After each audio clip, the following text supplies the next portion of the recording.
شروع کرتی ہوں اللہ کے نام سے جو بڑا مہربان بار بار رحم فرمانے والا ہے۔ دوسرا سپارہ شروع کرنے سے پہلے ہم دیکھتے ہیں کہ ہم نے پہلے سپارے میں کیا پڑھا اور اس سے کیا سیکھا، اور میں چاہوں گی کہ آپ لوگ مجھے بتائیں کہ آپ کو پہلے پارے سے کیا بات یاد رہی، کیا لے کے گئے ساتھ؟ جی پلیز۔ جی بالکل، نماز کی پابندی کرنی ہے، اور جی سب سے بڑھ کر اللہ ہماری خوشی اور غم بن جائے۔ جی بالکل بالکل۔ جی اپنی غلطی کو تسلیم کرنے والی شخصیت بنے تاکہ آپ آگے بڑھ سکیں، اولاد کی تربیت میں ان کی آخرت کو بھی فوکس کریں۔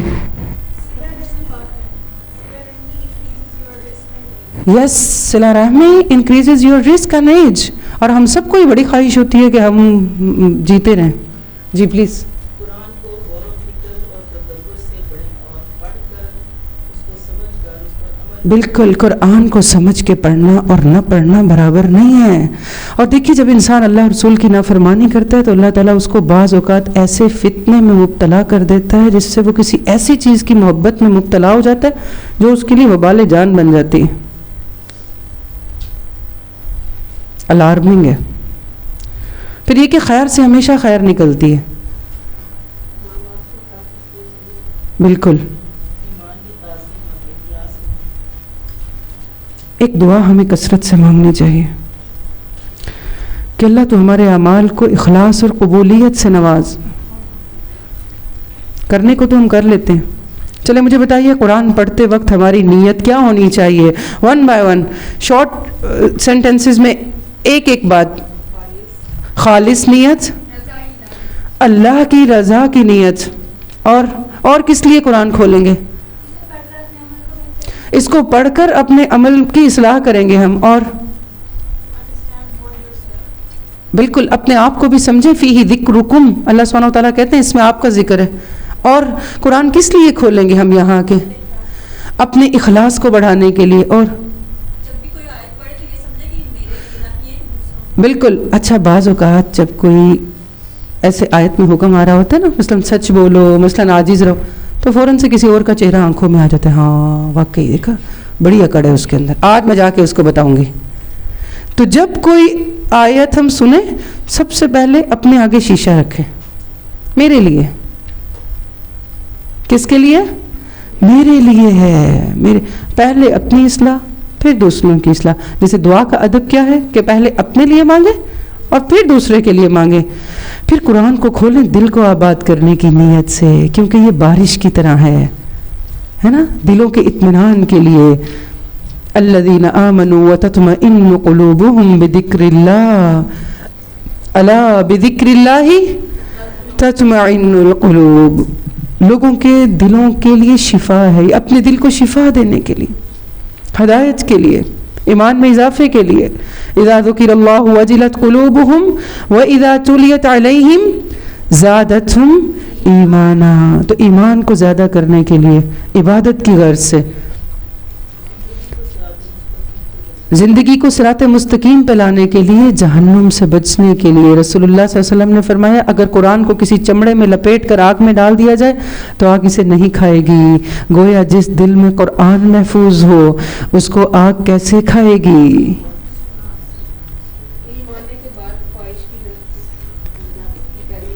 بالکل۔ تو قرآن کو دل میں لانے کے لیے، اس کو آگ سے بچانے کے لیے، قیامت کے دن سفارش کی امید کے لیے، جنت الفردوس کے حصول کے لیے۔ ابن قیم کہتے ہیں کسی بندے کے لیے قرآن کی قرات میں لمبا غور و فکر کرنے اور قرآن کی آیات کے معنی پر اپنے فکر کو مرکوز کرنے سے بڑھ کر اس کی زندگی اور آخرت میں اس شخص کے لیے زیادہ فائدہ مند اور اس کی نجات کے لیے اس سے بہتر کچھ ہے ہی نہیں۔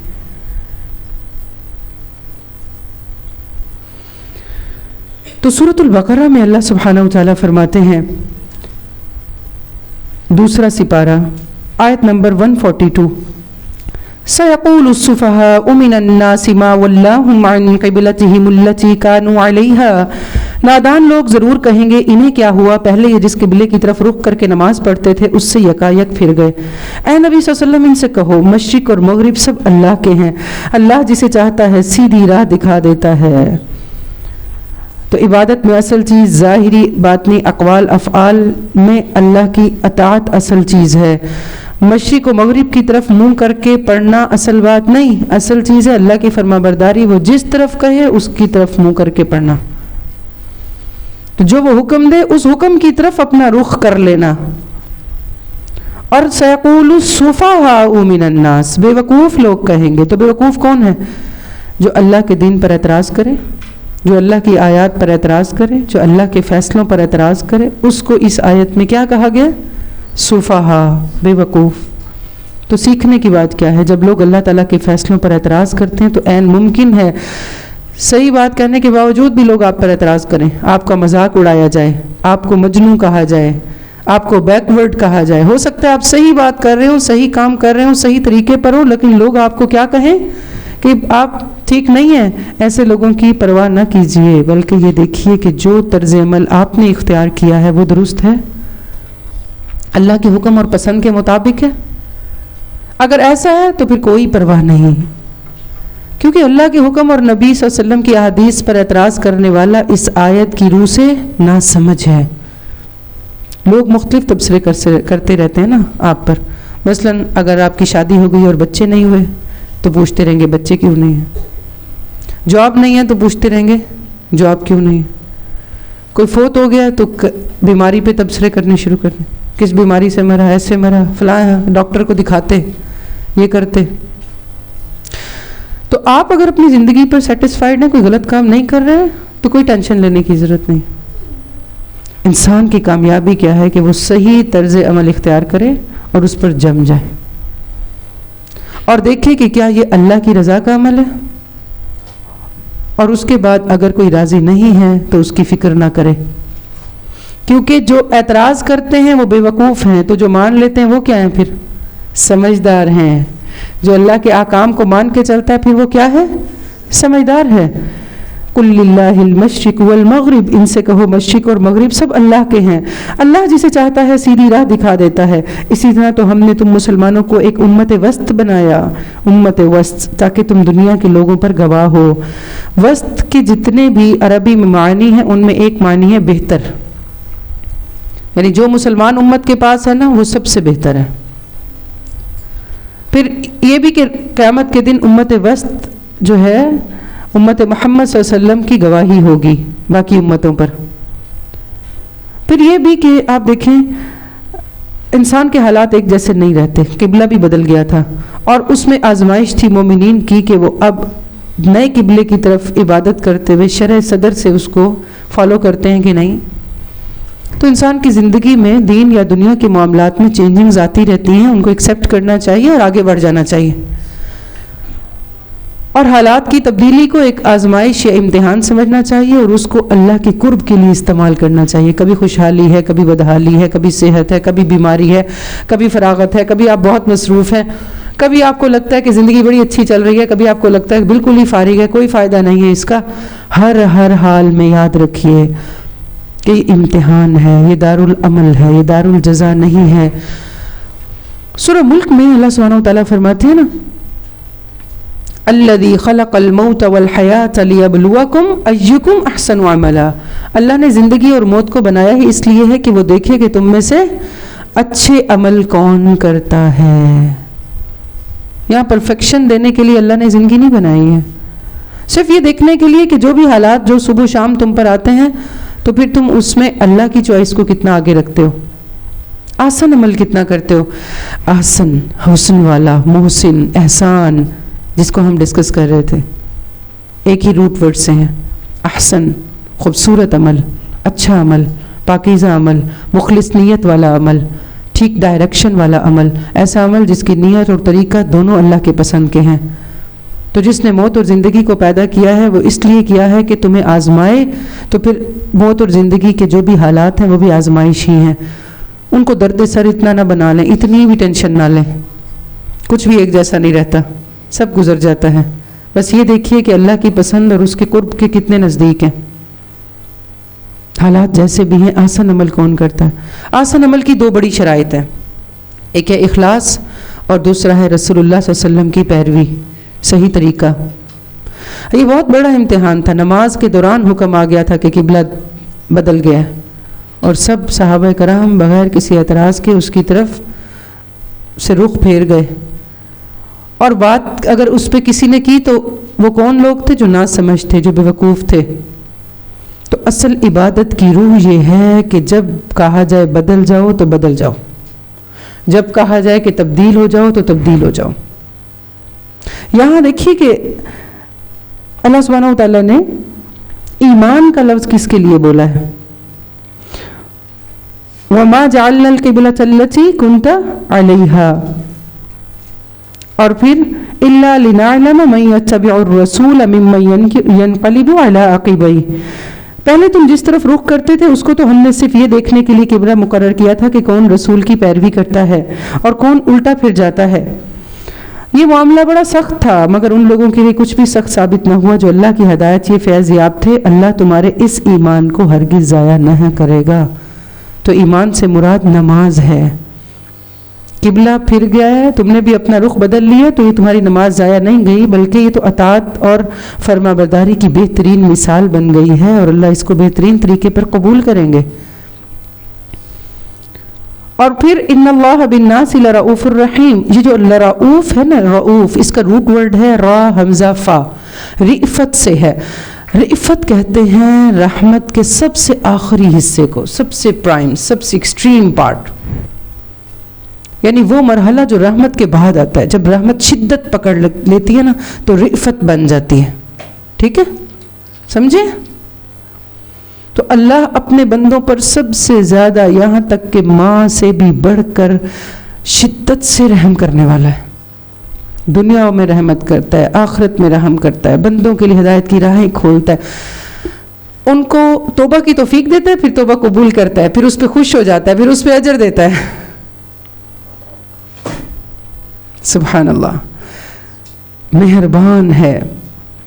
تو جب ان کا اپنا قبلہ ایک دوسرے سے مختلف ہے، اللہ سبحانہ وتعالیٰ کیا فرماتے ہیں؟ اے نبی صلی اللہ علیہ وسلم، یہ تمہارے منہ کا بار بار آسمان کی طرف اٹھنا ہم دیکھ رہے ہیں.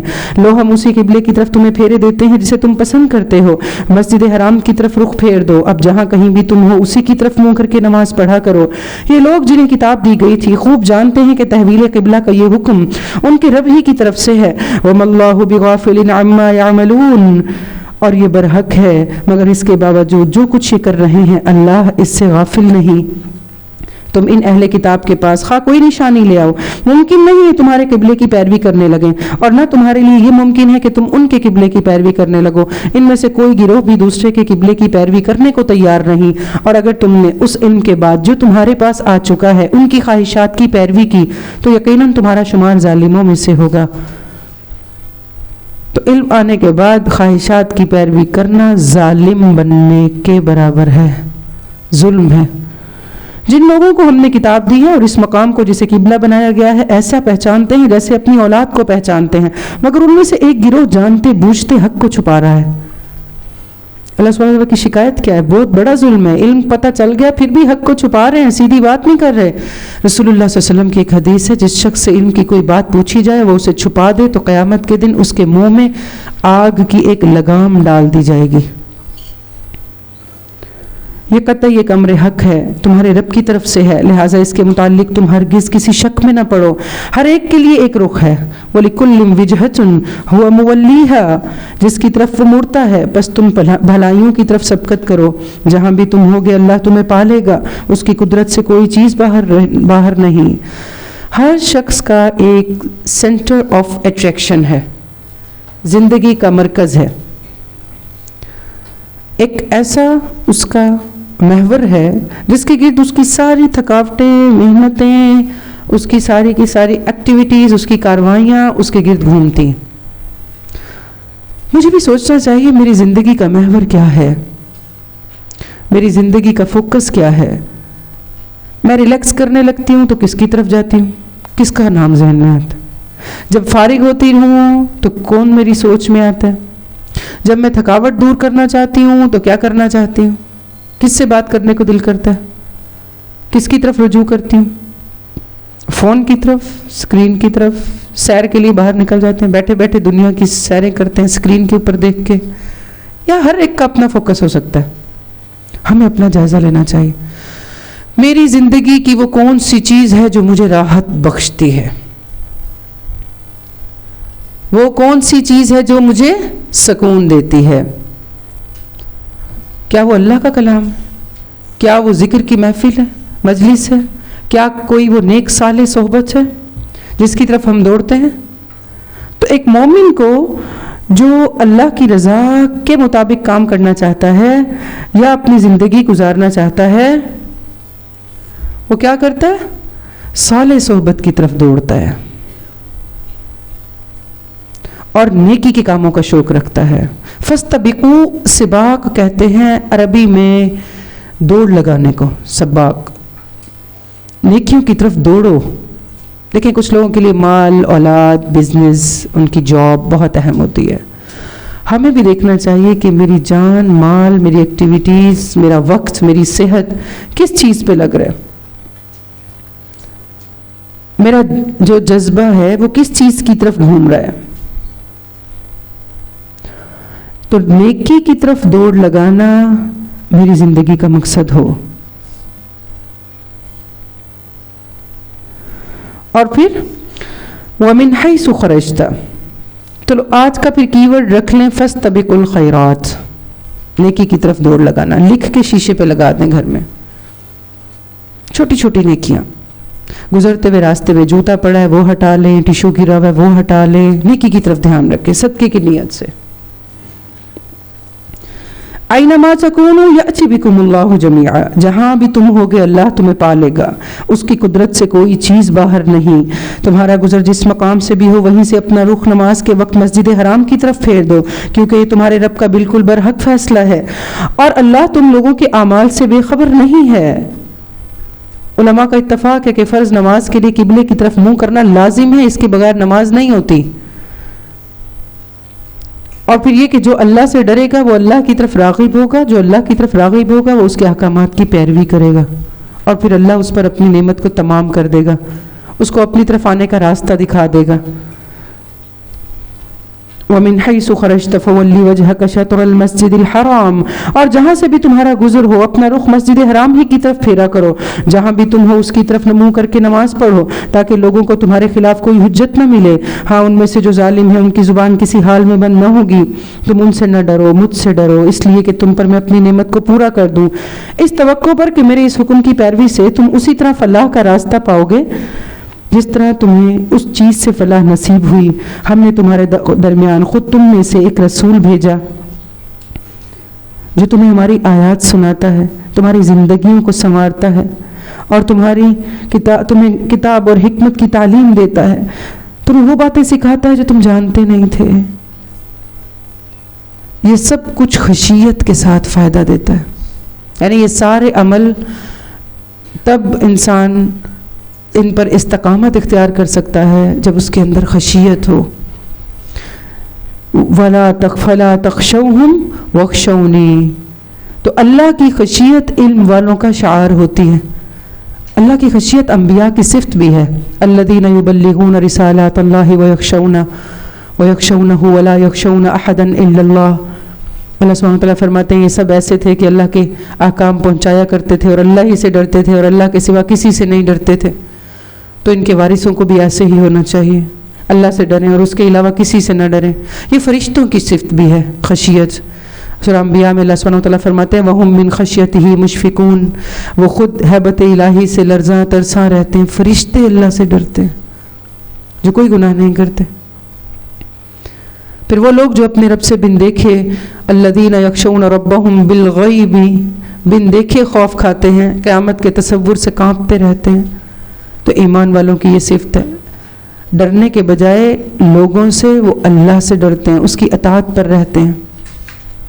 مثلا نماز کا وقت آ گیا اور آپ باہر ہیں، مثلا مارکیٹ میں، مثلا خواتین آج کل شاپنگ کے سلسلے میں باہر آ جا رہی ہیں، تو کوئی بھی جگہ ہے، پبلک پلیس ہے، مارکیٹ ہے، گیدرنگ ہے, کوئی نماز نہیں پڑھ رہا, آپ جائیں نماز مانگ لیں, پڑھ لیں, کچھ بھی نہیں ہوتا. زیادہ سے زیادہ لوگ کیا کہیں گے, کہنے دیں, کیا سوچیں گے, ہمارا مسئلہ تو نہیں ہے. اب لوگ کیا سوچیں گے, یہ بھی ہم سوچنے لگ جائیں, پھر وہ کیا کریں گے, تو ان کو سوچنے دیں. تو حجاب کرنے کی بات ہو, حلال کمانے کی بات ہو, یا پھر حق بات کرنے کی بات ہو, اللہ ہی کی طرف رجوع کریں, نہ ڈریں لوگوں سے, سوچنے دیں ان کو, کوئی تو کام کریں. وہ رسول اللہ صلی اللہ علیہ وسلم نے فرمایا 3 چیزیں نجات دینے والی ہیں, جن میں سے ایک ہے چھپے اور ظاہر میں اللہ کی خشیت, یہ سب کے سامنے بھی اور تنہائی میں بھی صرف اللہ سے ڈرنا اور کسی سے نہ ڈرنا. حدیث میں آتا ہے وہ آدمی آگ میں داخل نہ ہوگا جو اللہ کے ڈر سے رو پڑا, اس کی آنکھ سے آنسو بہ نکلا. وہ آگ میں داخل نہیں ہوگا یہاں تک کہ دودھ تھن میں واپس چلا جائے, جو کہ ممکن نہیں ہے. یعنی وہ آگ سے لازماً بچ جائے گا انشاءاللہ, کیونکہ اللہ کا ڈر نجات کا ذریعہ ہے. تو اللہ سے ڈرتے ہوئے جب یہ ساری عبادت کے کام ہم کرتے ہیں نا, یتلو آیات, تلاوت آیات اور تزکیہ اور علم کتاب اور حکمت, تو پھر ان سب کاموں میں برکت ہوتی ہے, کیونکہ ان کی جڑ میں, ان کی بنیاد میں اللہ کا ڈر ہوتا ہے اور کوئی نہیں ہوتا. لہٰذا تم مجھے یاد رکھو, میں تمہیں یاد رکھوں گا, اور میرا شکر ادا کرو, کفران نعمت نہ کرو, اور شکر ادا کرو, ذکر کرو. یعنی ذکر اور شکر دونوں کا اکٹھے ذکر ہے. اللہ کا ذکر ہر چیز سے بہتر ہے, بہترین عمل ہے. اور انسان جب دنیا سے رخصت ہو تو اس کی زبان پر اللہ ہی کا ذکر ہو. ذکر کہتے ہیں یاد کو, جو دل میں ہوتی ہے, اور جب وہ زبان پہ آ جائے تو وہ ذکر بن جاتا ہے, الفاظ کا روپ دھار لے. یاد جب الفاظ کا روپ دھار لے تو وہ ذکر بن جاتا ہے. ٹھیک ہے, تو زبانی عمل بغیر دل کی انوالومنٹ کے یاد نہیں ہو سکتا. جیسے بعض اوقات ہم تسبیح کر رہے ہوتے ہیں تو دل انوالو نہیں ہوتا. آپ نے دیکھا ہوگا بعض اوقات لوگ باتیں کر رہے ہوتے ہیں ساتھ دانے گرا رہے ہوتے ہیں. تو یاد وہ ہے جو دل کے ساتھ جڑی ہوئی ہو. اللہ سبحانہ وتعالیٰ فرماتے ہیں میں اپنے بندے کے ساتھ ہوتا ہوں جب تک وہ مجھے یاد کرتا رہتا ہے, اور میری یاد میں اپنے دونوں ہونٹ ہلاتا رہتا ہے. یہ حدیث ہے. تو ذکر کرنا, اور ایسا ذکر کرنا کہ اس سے ہمارا ایمان بڑھے. اس کے بہت سے فائدے ہیں. ذکر کرنے سے ایمان بڑھتا ہے, اللہ کی محبت بڑھتی ہے, اس کا قرب محسوس ہوتا ہے, اس کی خشیت بڑھتی ہے. اور ذکر کی سب سے خوبصورت مثال اور شکل اور کامیاب صورت نماز ہے, کیونکہ اللہ سبحانہ وتعالیٰ قرآن پاک میں فرماتے ہیں اقیم الصلاۃ لذکری, نماز قائم کرو میری یاد کی خاطر. تو نماز ہمیں ایسے پڑھنی چاہیے کہ اس میں اللہ یاد آیا, ہمیں اس میں اللہ کی یاد ہو. مرتے وقت زبان پر ذکر کلمہ لا الہ الا اللہ کے لیے بھی ضروری ہے کہ ہم زندہ ہوتے ہوئے بھی اس کو اپنی روٹین بنائیں. ہم سب دعا کرتے ہیں کہ مرتے وقت اللہ کلمہ زبان پہ ہو. میں 2 دن پہلے کسی کی عیادت کے لیے ایک ہاسپٹل گئی ہوں. ہومیوپیتھک ڈاکٹر ہیں, وہ انہیں برین ٹیومر ہو گیا. تو ان کی وائف ان کے بارے میں بتا رہی تھیں کہ ان کا ٹیومر ایسی جگہ پہ ہے کہ وہ کہتے ہیں کہ ان کی میموری لاس ہے, اور وہ پہچان نہیں رہے, اپنے بیٹے کو بھی نہیں پہچان رہے, اور کبھی تو تھوڑا سا پہچان لیتے ہیں, کبھی نہیں پہچانتے, اور کبھی کسی بات کا جواب دیتے ہیں تو بالکل ارریلیونٹ جواب دیتے ہیں, اور ایسے جواب دیتے ہیں جو ان کی روٹین میں جو الفاظ وہ استعمال کرتے تھے. ڈاکٹر تھے تو کسی میڈیسن کا نام لے دیتے ہیں, کبھی کسی پیشنٹ کا نام لیتے ہیں. ان سے کچھ پوچھیں تو وہ آگے سے کہتے ہیں کہ اس کو کھچڑی بنا کے کھلائیں اور اس کو یوں کریں. تو میں یہ سوچ رہی تھی کہ انسان کی عام روزمرہ روٹین میں جو اس کے الفاظ ہیں, جو اس کے خیالات ہیں, جو اس کی روٹین میں آنے والی چیزیں ہیں, باتیں ہیں, موضوعات ہیں, عنوان ہیں, وہ سب اس کی میموری میں جا رہے ہیں نا. تو جب وہ میموری, وہ ایک شعور ہے, ایک لا شعور ہے, سبحان اللہ, اللہ کے ہاتھ میں کنٹرول ہے, جب وہ واپسی کی راہ پہ چلتا ہے تو انسان کی جو زندگی گزری ہوئی جو اس کی روٹین ہے نا, وہی سامنے آ رہی ہوتی ہے. تو بہت ضروری ہے کہ ہم اپنی زبان سے اچھے الفاظ استعمال کریں. ہم دیکھیں زیادہ تر ہماری روٹین میں کون سے خیالات ہیں, کون سے امور ہیں, کون سے کام ہیں, کہاں میرا میموری کا جو زیادہ حصہ ہے وہ کہاں لگ رہا ہے. تو کہہ رہی تھی کہ کبھی بھی انہوں نے گھر میں اس طرح سے ڈسکس نہیں کی تھی چیزیں، لیکن اب اس وقت جب بھی ان سے کوئی بات کریں تو جب ان کو زیادہ سویر اس کا اٹیک ہوتا ہے تو وہ اس طرح سے جواب دے رہے ہوتے ہیں، فلاں میڈیسن کا نام لے رہے ہیں، وہ پلا دو. اپنی زبان کو ذکر سے تر رکھنا چاہیے.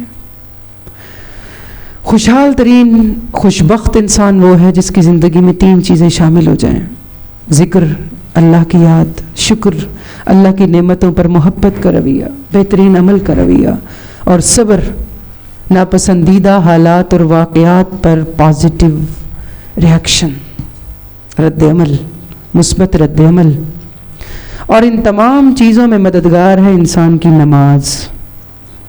فَاذْكُرُونِي أَذْكُرْكُمْ وَاشْكُرُوا لِي وَلَا تَكْفُرُونَ. اس لیے اللہ سبحانہ وتعالیٰ نے آگے فرمایا یا ایھا الذین آمنوا استعینوا بالصبر والصلاۃ، اے وہ لوگوں جو ایمان لائے ہو، صبر اور نماز سے اللہ کی مدد لو، اللہ صبر کرنے والوں کے ساتھ ہے. اور جو لوگ اللہ کی راہ میں مارے جائیں انہیں مردہ نہ کہو، ایسے لوگ تو حقیقت میں زندہ ہیں مگر تمہیں ان کی زندگی کا شعور نہیں ہوتا.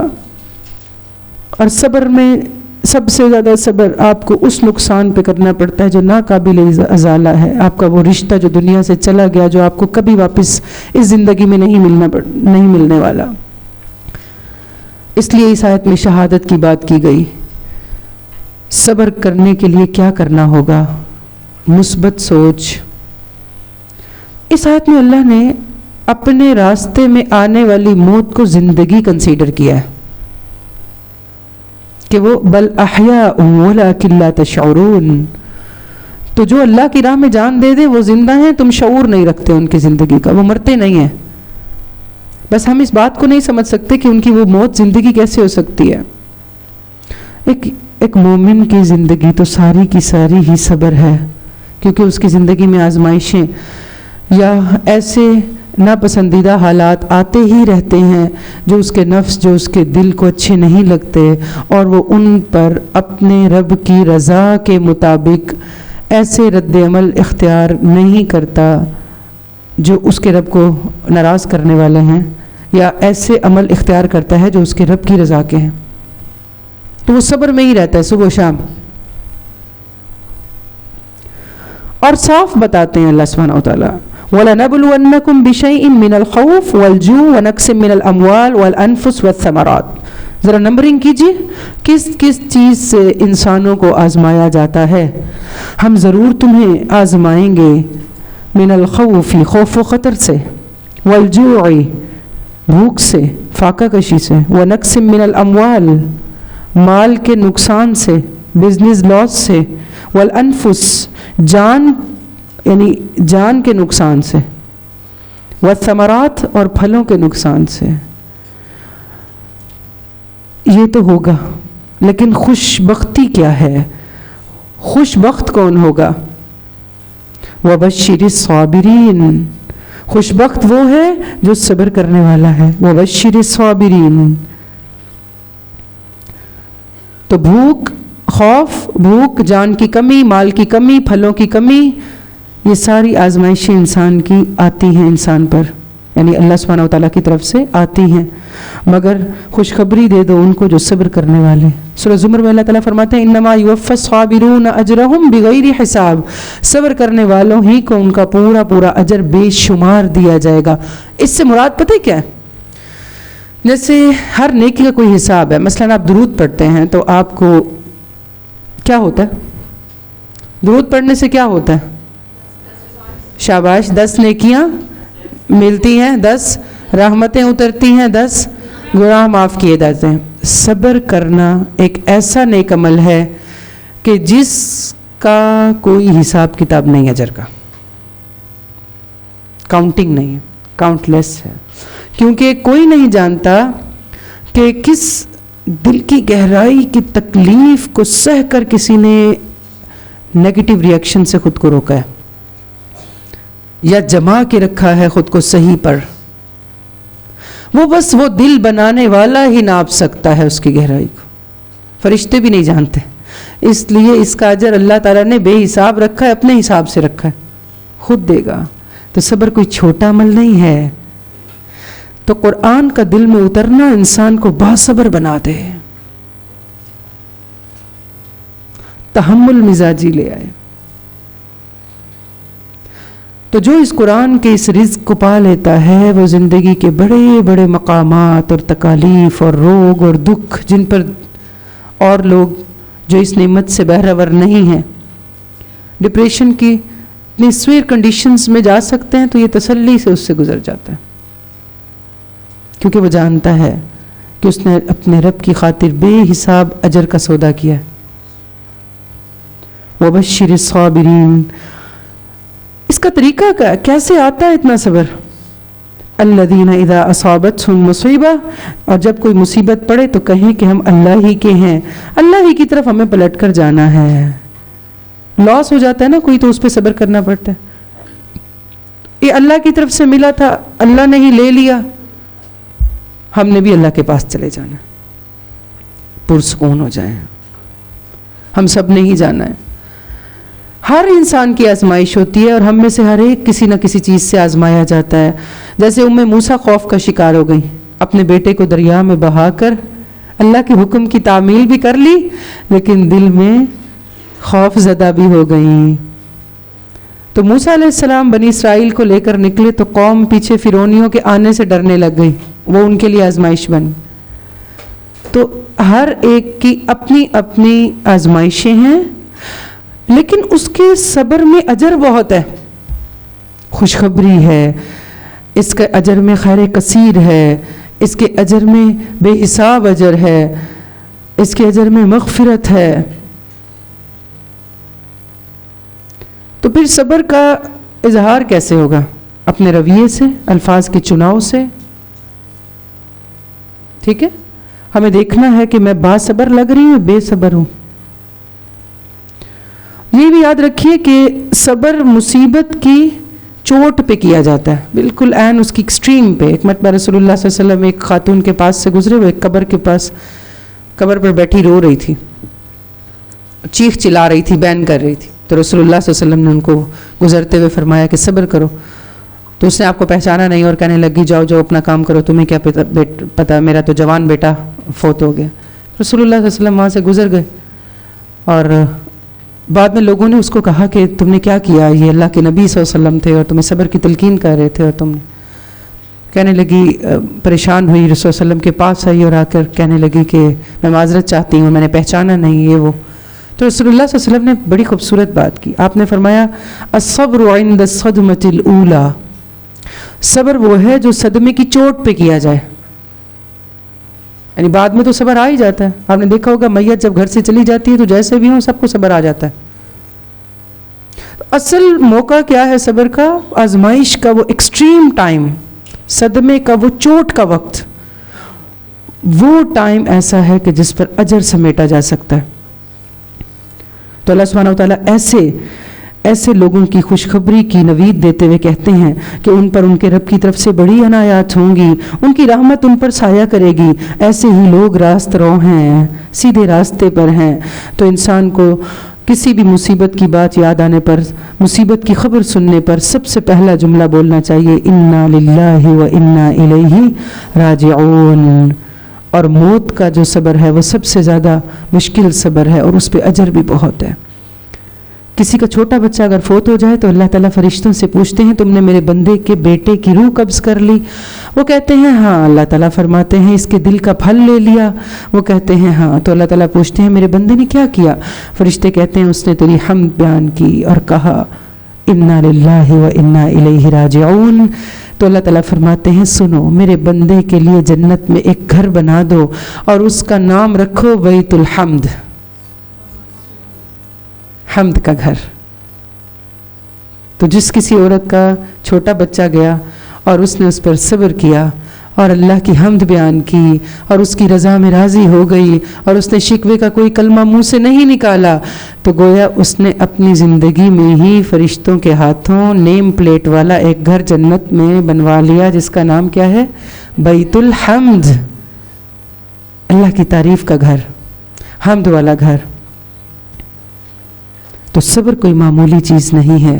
اس کا مطلب یہ ہے کہ اللہ میں تیری رضا میں راضی ہوں، جب کوئی بری یا تکلیف والی خبر سنے تو اس پر کہنا چاہیے الحمدللہ علی کل حال. کیا کہنا چاہیے؟ الحمدللہ علی کل حال. بالکل. پھر یہ بھی یاد رکھیے کہ جو کچھ ہم سے چھن گیا ہو سکتا ہے اس کے چھن جانے میں ہی کوئی خیر تھی، کیونکہ مالک کا کوئی بھی فیصلہ ضرر پر مبنی نہیں ہوتا، اس میں کوئی نہ کوئی خیر اور حکمت ہوتی ہے جو ہم نہیں جانتے.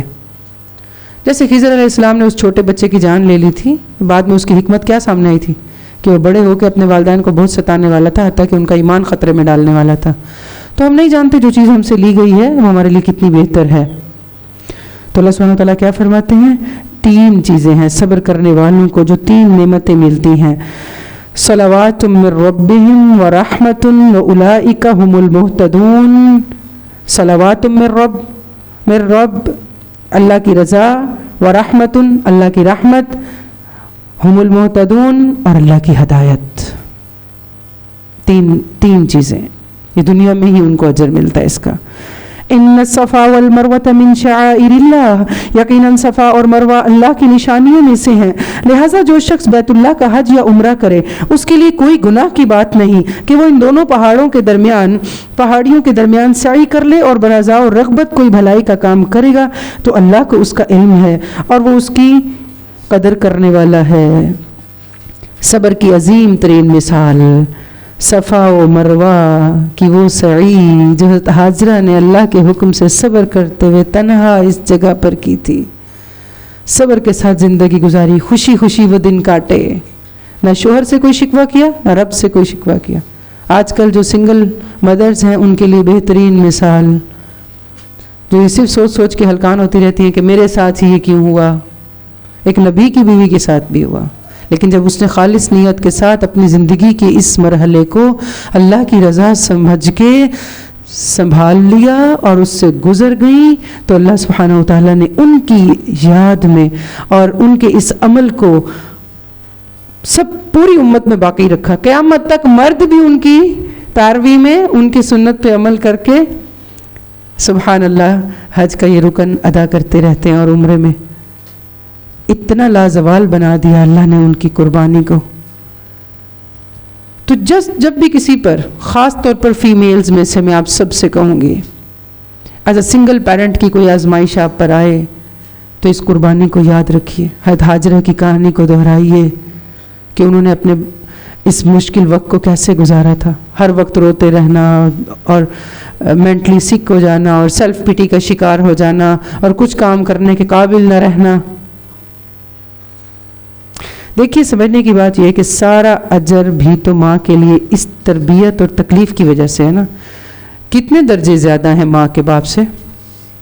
ایک حدیث میں 3 اور ایک حدیث میں 7 درجے بھی زیادہ ہیں. کس وجہ سے؟ اس کو سن کے تو ہم بہت خوش ہوتے ہیں کہ ماں کے پیروں تلے جنت ہے، تو اس جنت کی کھدائی میں جب تکلیف ہوتی ہے وہ برداشت نہیں ہوتی. ایسا نہیں ہے. ان مع العسر یسرا، اور اللہ سے بڑھ کر قدردان کوئی نہیں. اللہ کی نشانیوں میں سے صفا اور مروہ اللہ نے اس کو اپنی نشانی ہی بنا لیا. اس پر وہ میری فرما بردار عورت چکر کاٹا کرتی تھی. اس سے بڑا ہے کوئی نام؟ قیامت تک آنے والے اس کو اس وجہ سے نشانی سمجھتے رہیں گے. اور پھر فإن اللہ شاکر، اور واقعی کتنا زیادہ قدردان ہے وہ، علیم جاننے والا ہے. تو جب ہم کوئی قربانی صرف اللہ کی خاطر کریں گے تو وہ جان لے گا. ہمارا مسئلہ یہ ہے کہ ہم اللہ کی خاطر قربانیاں نہیں کرتے، شوروں کی خاطر کرتے ہیں، پھر اولادوں کی خاطر کرتے ہیں، پھر وہاں سے ریوارڈ چاہتے ہیں، پھر وہ نہیں ملتا، پھر روتے ہیں، پھر روگ لگا لیتے ہیں، پھر تانے اور شکوے ہوتے ہیں. میں نے اس کی خاطر اپنی ساری زندگی ڈیش ڈیش ڈیش. اللہ کے لیے کریں، کسی انسان کے لیے نہ کریں. اللہ کی اچھی بندی بننے کے لیے اللہ نے میرے پہ ذمہ داری یہ کی ہے، میں کروں گی. پھر آپ کے عمل، آپ کی قربانیاں لوگوں کے رویوں کے تابع نہیں رہیں گی. اولاد کو آنکھ نہ کرنے کا حکم کیوں ہے؟ چاہے وہ کتنی ہی نافرمان ہو، آپ اس کو آنکھ نہیں کر سکتے کیونکہ وہ آپ کی پراپرٹی نہیں ہے، وہ اللہ کے بندے ہیں اور اللہ نے جو ان کا حق رکھا ہے آپ نے ان کو دینا ہے. وہ اگر آپ کی نافرمان ہیں تو ان کا اللہ کے ساتھ معاملہ ہے. تو کتنا شعور دیتا ہے یہ قرآن ہمیں اور کتنی ہدایت ہے یہ انسانوں کے لیے. اور وہ بڑا ہی قدردان ہے, سب کے لیے قدردان ہے. ان الذین یکتمون ما انزلنا من البینات, جو لوگ ہماری نازل کی ہوئی روشن تعلیمات اور ہدایات کو چھپاتے ہیں, حالانکہ ہم انہیں سب انسانوں کی رہنمائی کے لیے اپنی کتاب میں بیان کر چکے ہیں. یقین جانو کہ اللہ بھی ان پر لعنت کرتا ہے اور تمام لعنت کرنے والے وہ بھی ان پر لعنت بھیجتے ہیں. البتہ جو اس روش سے باز آ جائیں, اپنے طرز عمل کی اصلاح کر لیں, جو کچھ چھپاتے تھے اسے بیان کرنے لگے, ان کو میں معاف کر دوں گا اور میں بڑا درگزر کرنے والا اور رحم فرمانے والا ہوں. جن لوگوں نے کفر کا رویہ اختیار کیا اور کفر کی حالت ہی میں جان دے دی, ان پر اللہ اور فرشتوں اور انسانوں کی لعنت ہے. اسی لعنت زدگی کی حالت میں وہ ہمیشہ رہیں گے. خالدین فیہا, تو اللہ کی رحمت سے کون محروم رہتے ہیں؟ جو لوگ آخرت, اللہ, آخرت, فرشتوں, تقدیر کا انکار کرتے ہوئے دنیا سے چلے جاتے ہیں, وہ ہمیشہ اس میں رہیں گے. نہ ان کی سزا میں تو کوئی تخفیف ہوگی, نہ انہیں پھر کوئی دوسری مہلت دی جائے گی. تمہارا الہ بس ایک ہی الہ ہے, اس رحمان اور رحیم کے سوا کوئی دوسرا الہ نہیں. اس حقیقت کو پہچاننے کے لیے اگر کوئی نشانی اور علامت درکار ہے تو جو لوگ عقل سے کام لیتے ہیں ان کے لیے آسمانوں اور زمین کی ساخت میں رات اور دن کے پہم ایک دوسرے کے بعد آنے جانے میں, ان کشتیوں میں جو انسان کے نفع کے لیے چیزیں لے کر دریاؤں سمندروں میں چلتی پھرتی ہیں, بارش کے اس پانی میں جسے اللہ اوپر سے برساتا ہے, پھر اس کے ذریعے سے وہ مردہ زمین کو زندگی دے دیتا ہے اور اپنے اسی انتظام کی بدولت زمین میں ہر قسم کی جاندار مخلوق کو پھیلا دیتا ہے. ہواؤں کی گردش میں, بادلوں کے آنے جانے میں, آسمان اور زمین کے درمیان جو تابع فرمان بنا کر رکھ دیے گئے ہیں, بے شمار نشانیاں ہیں. کتنی نشانیاں پھیلی ہیں اس مالک کی کہ ہم اسے پہچان لیں, اس کی قدرت کو مان لیں. مگر کچھ لوگ ایسے ہیں جو اللہ کے سوا دوسروں کو اس کا ہمسر اور مد مقابل بنا ڈالتے ہیں, اور ان کے ایسے گرویدہ ہیں کہ جیسے اللہ کا گرویدہ ہونا چاہیے. حالانکہ ایمان رکھنے والے لوگ سب سے بڑھ کر کس کو محبوب رکھتے ہیں؟ اللہ کو محبوب رکھتے ہیں. پڑھیے ذرا اس آیت کے ٹکڑے کو, والذین آمنوا, پڑھیے آگے, اشد حبا للہ, وہ لوگ جو ایمان کا دعویٰ کرتے ہیں سب سے بڑھ کر اللہ کی محبت میں شدید ہیں, سب سے بڑھ کر وہ اللہ کی پسند کو سامنے رکھتے ہیں. کاش جو کچھ عذاب کو سامنے دیکھ کر انہیں سوجنے والا ہے وہ آج ہی ان ظالموں کو سوج جائے کہ ساری طاقتیں اور سارے اختیارات تو اللہ ہی کے قبضے میں ہیں, اور یہ کہ اللہ سزا دینے میں بھی بہت سخت ہے. مخلوق کی محبت, چاہے وہ آسمان و زمین کی ہو, انسان کی ہو, کسی بت کی ہو, کسی لکڑی سے بنی ہوئی چیز کی ہو یا پتھر سے بنی ہوئی چیز کی ہو, جب حد سے بڑھ جائے, اللہ کی محبت سے زیادہ ہو جائے تو وہ ایک قسم ہے شرک کی, اسے کہتے ہیں شرک فی المحبہ, کہ وہ محبت میں شرک ہو جاتا ہے. اس سے بچنے کی ضرورت ہے. ہم سب کو اپنے دلوں کا جائزہ لینا چاہیے. میری زندگی میں سب سے زیادہ اہم کون ہے؟ میں سب سے زیادہ یاد کس کو کرتی ہوں؟ سب سے زیادہ کس کے ساتھ بات کر کے خوش ہوتی ہوں؟ سب سے زیادہ بھروسہ کس پہ کرتی ہوں؟ کس پہ سب سے زیادہ ٹرسٹ کرتی ہوں؟ اپنے معاملات کس کے سپورٹ کرتی ہوں؟ جب مجھے کوئی تکلیف آتی ہے تو سب سے پہلے کون یاد آتا ہے؟ جب میں خوش ہوتی ہوں تو میں سب سے زیادہ کس سے شیئر کرنا چاہتی ہوں؟ سب سے پہلے کس کو بتاؤں؟ کس کو بتاؤں؟ یا سب سے زیادہ پہلے سجدہ شکر کا خیال آتا ہے؟ جب کوئی مال ملتا ہے تو سب سے پہلے میں اس میں سے کس کا حصہ نکالتی ہوں؟ کپڑے لے لوں، جوتے لے لوں، فلاں کو گفٹ کر دوں، یا پھر سب سے پہلے میں صدقہ کروں؟ پریکٹیکل بات کریں نا ہم. اور اگر میں جمع کرتی ہوں تو کس کے لیے جمع کرتی ہوں؟ تو جس کے لیے یہ سب کچھ ہم کرتے ہیں وہی ہمارا معبود ہے، وہی ہمارا محبوب ہے، کیونکہ محبوب ہی معبود ہوتا ہے حقیقتاً. تو جو سب سے بڑا محبوب ہوتا ہے وہ سب سے بڑا اصل میں معبود ہوتا ہے. تو اللہ کو معبود مانا ہے تو سب سے بڑا محبوب اسی کو بنانا ہے، کیونکہ انسان کے جس کے ساتھ محبت ہوتی ہے اس کے لیے بڑی بڑی قربانیاں کر جاتا ہے، باقی ساری چیزوں کو پیچھے رکھتا ہے، اس کو آگے رکھتا ہے، اس کی پسند ناپسند کو سامنے رکھتا ہے. اللہ کی محبت انسان کے اعضاء پر بھی ظاہر ہوتی ہے، معاملات میں ظاہر ہوتی ہے، اس کے کاموں میں چھلکتی ہے، اس کے دل میں جب اللہ کی محبت آتی ہے تو اطاعت کے کام اس کے لیے بڑے آسان ہو جاتے ہیں، اپنے آپ کو سرنڈر کرنا اسے مشکل نہیں لگتا، دین کی خدمت کے لیے وہ چاقو چوبند ہو جاتا ہے،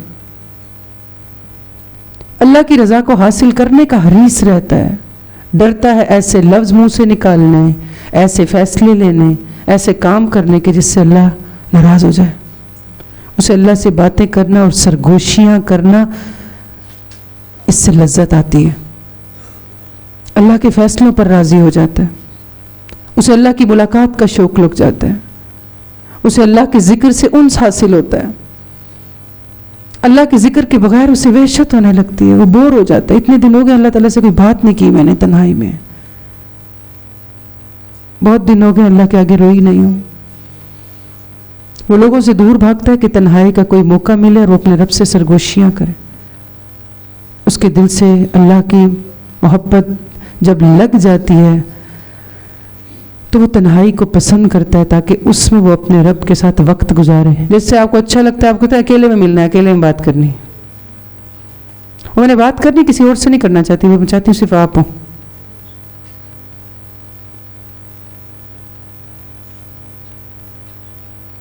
اس کے دل میں ہر اس شخص کی محبت آتی ہے جو اللہ سے محبت کرتا ہے، ہر اس عمل کی محبت آ جاتی ہے، اس کے لیے طاقت آ جاتی ہے جو اللہ کی محبت دینے والا عمل ہے،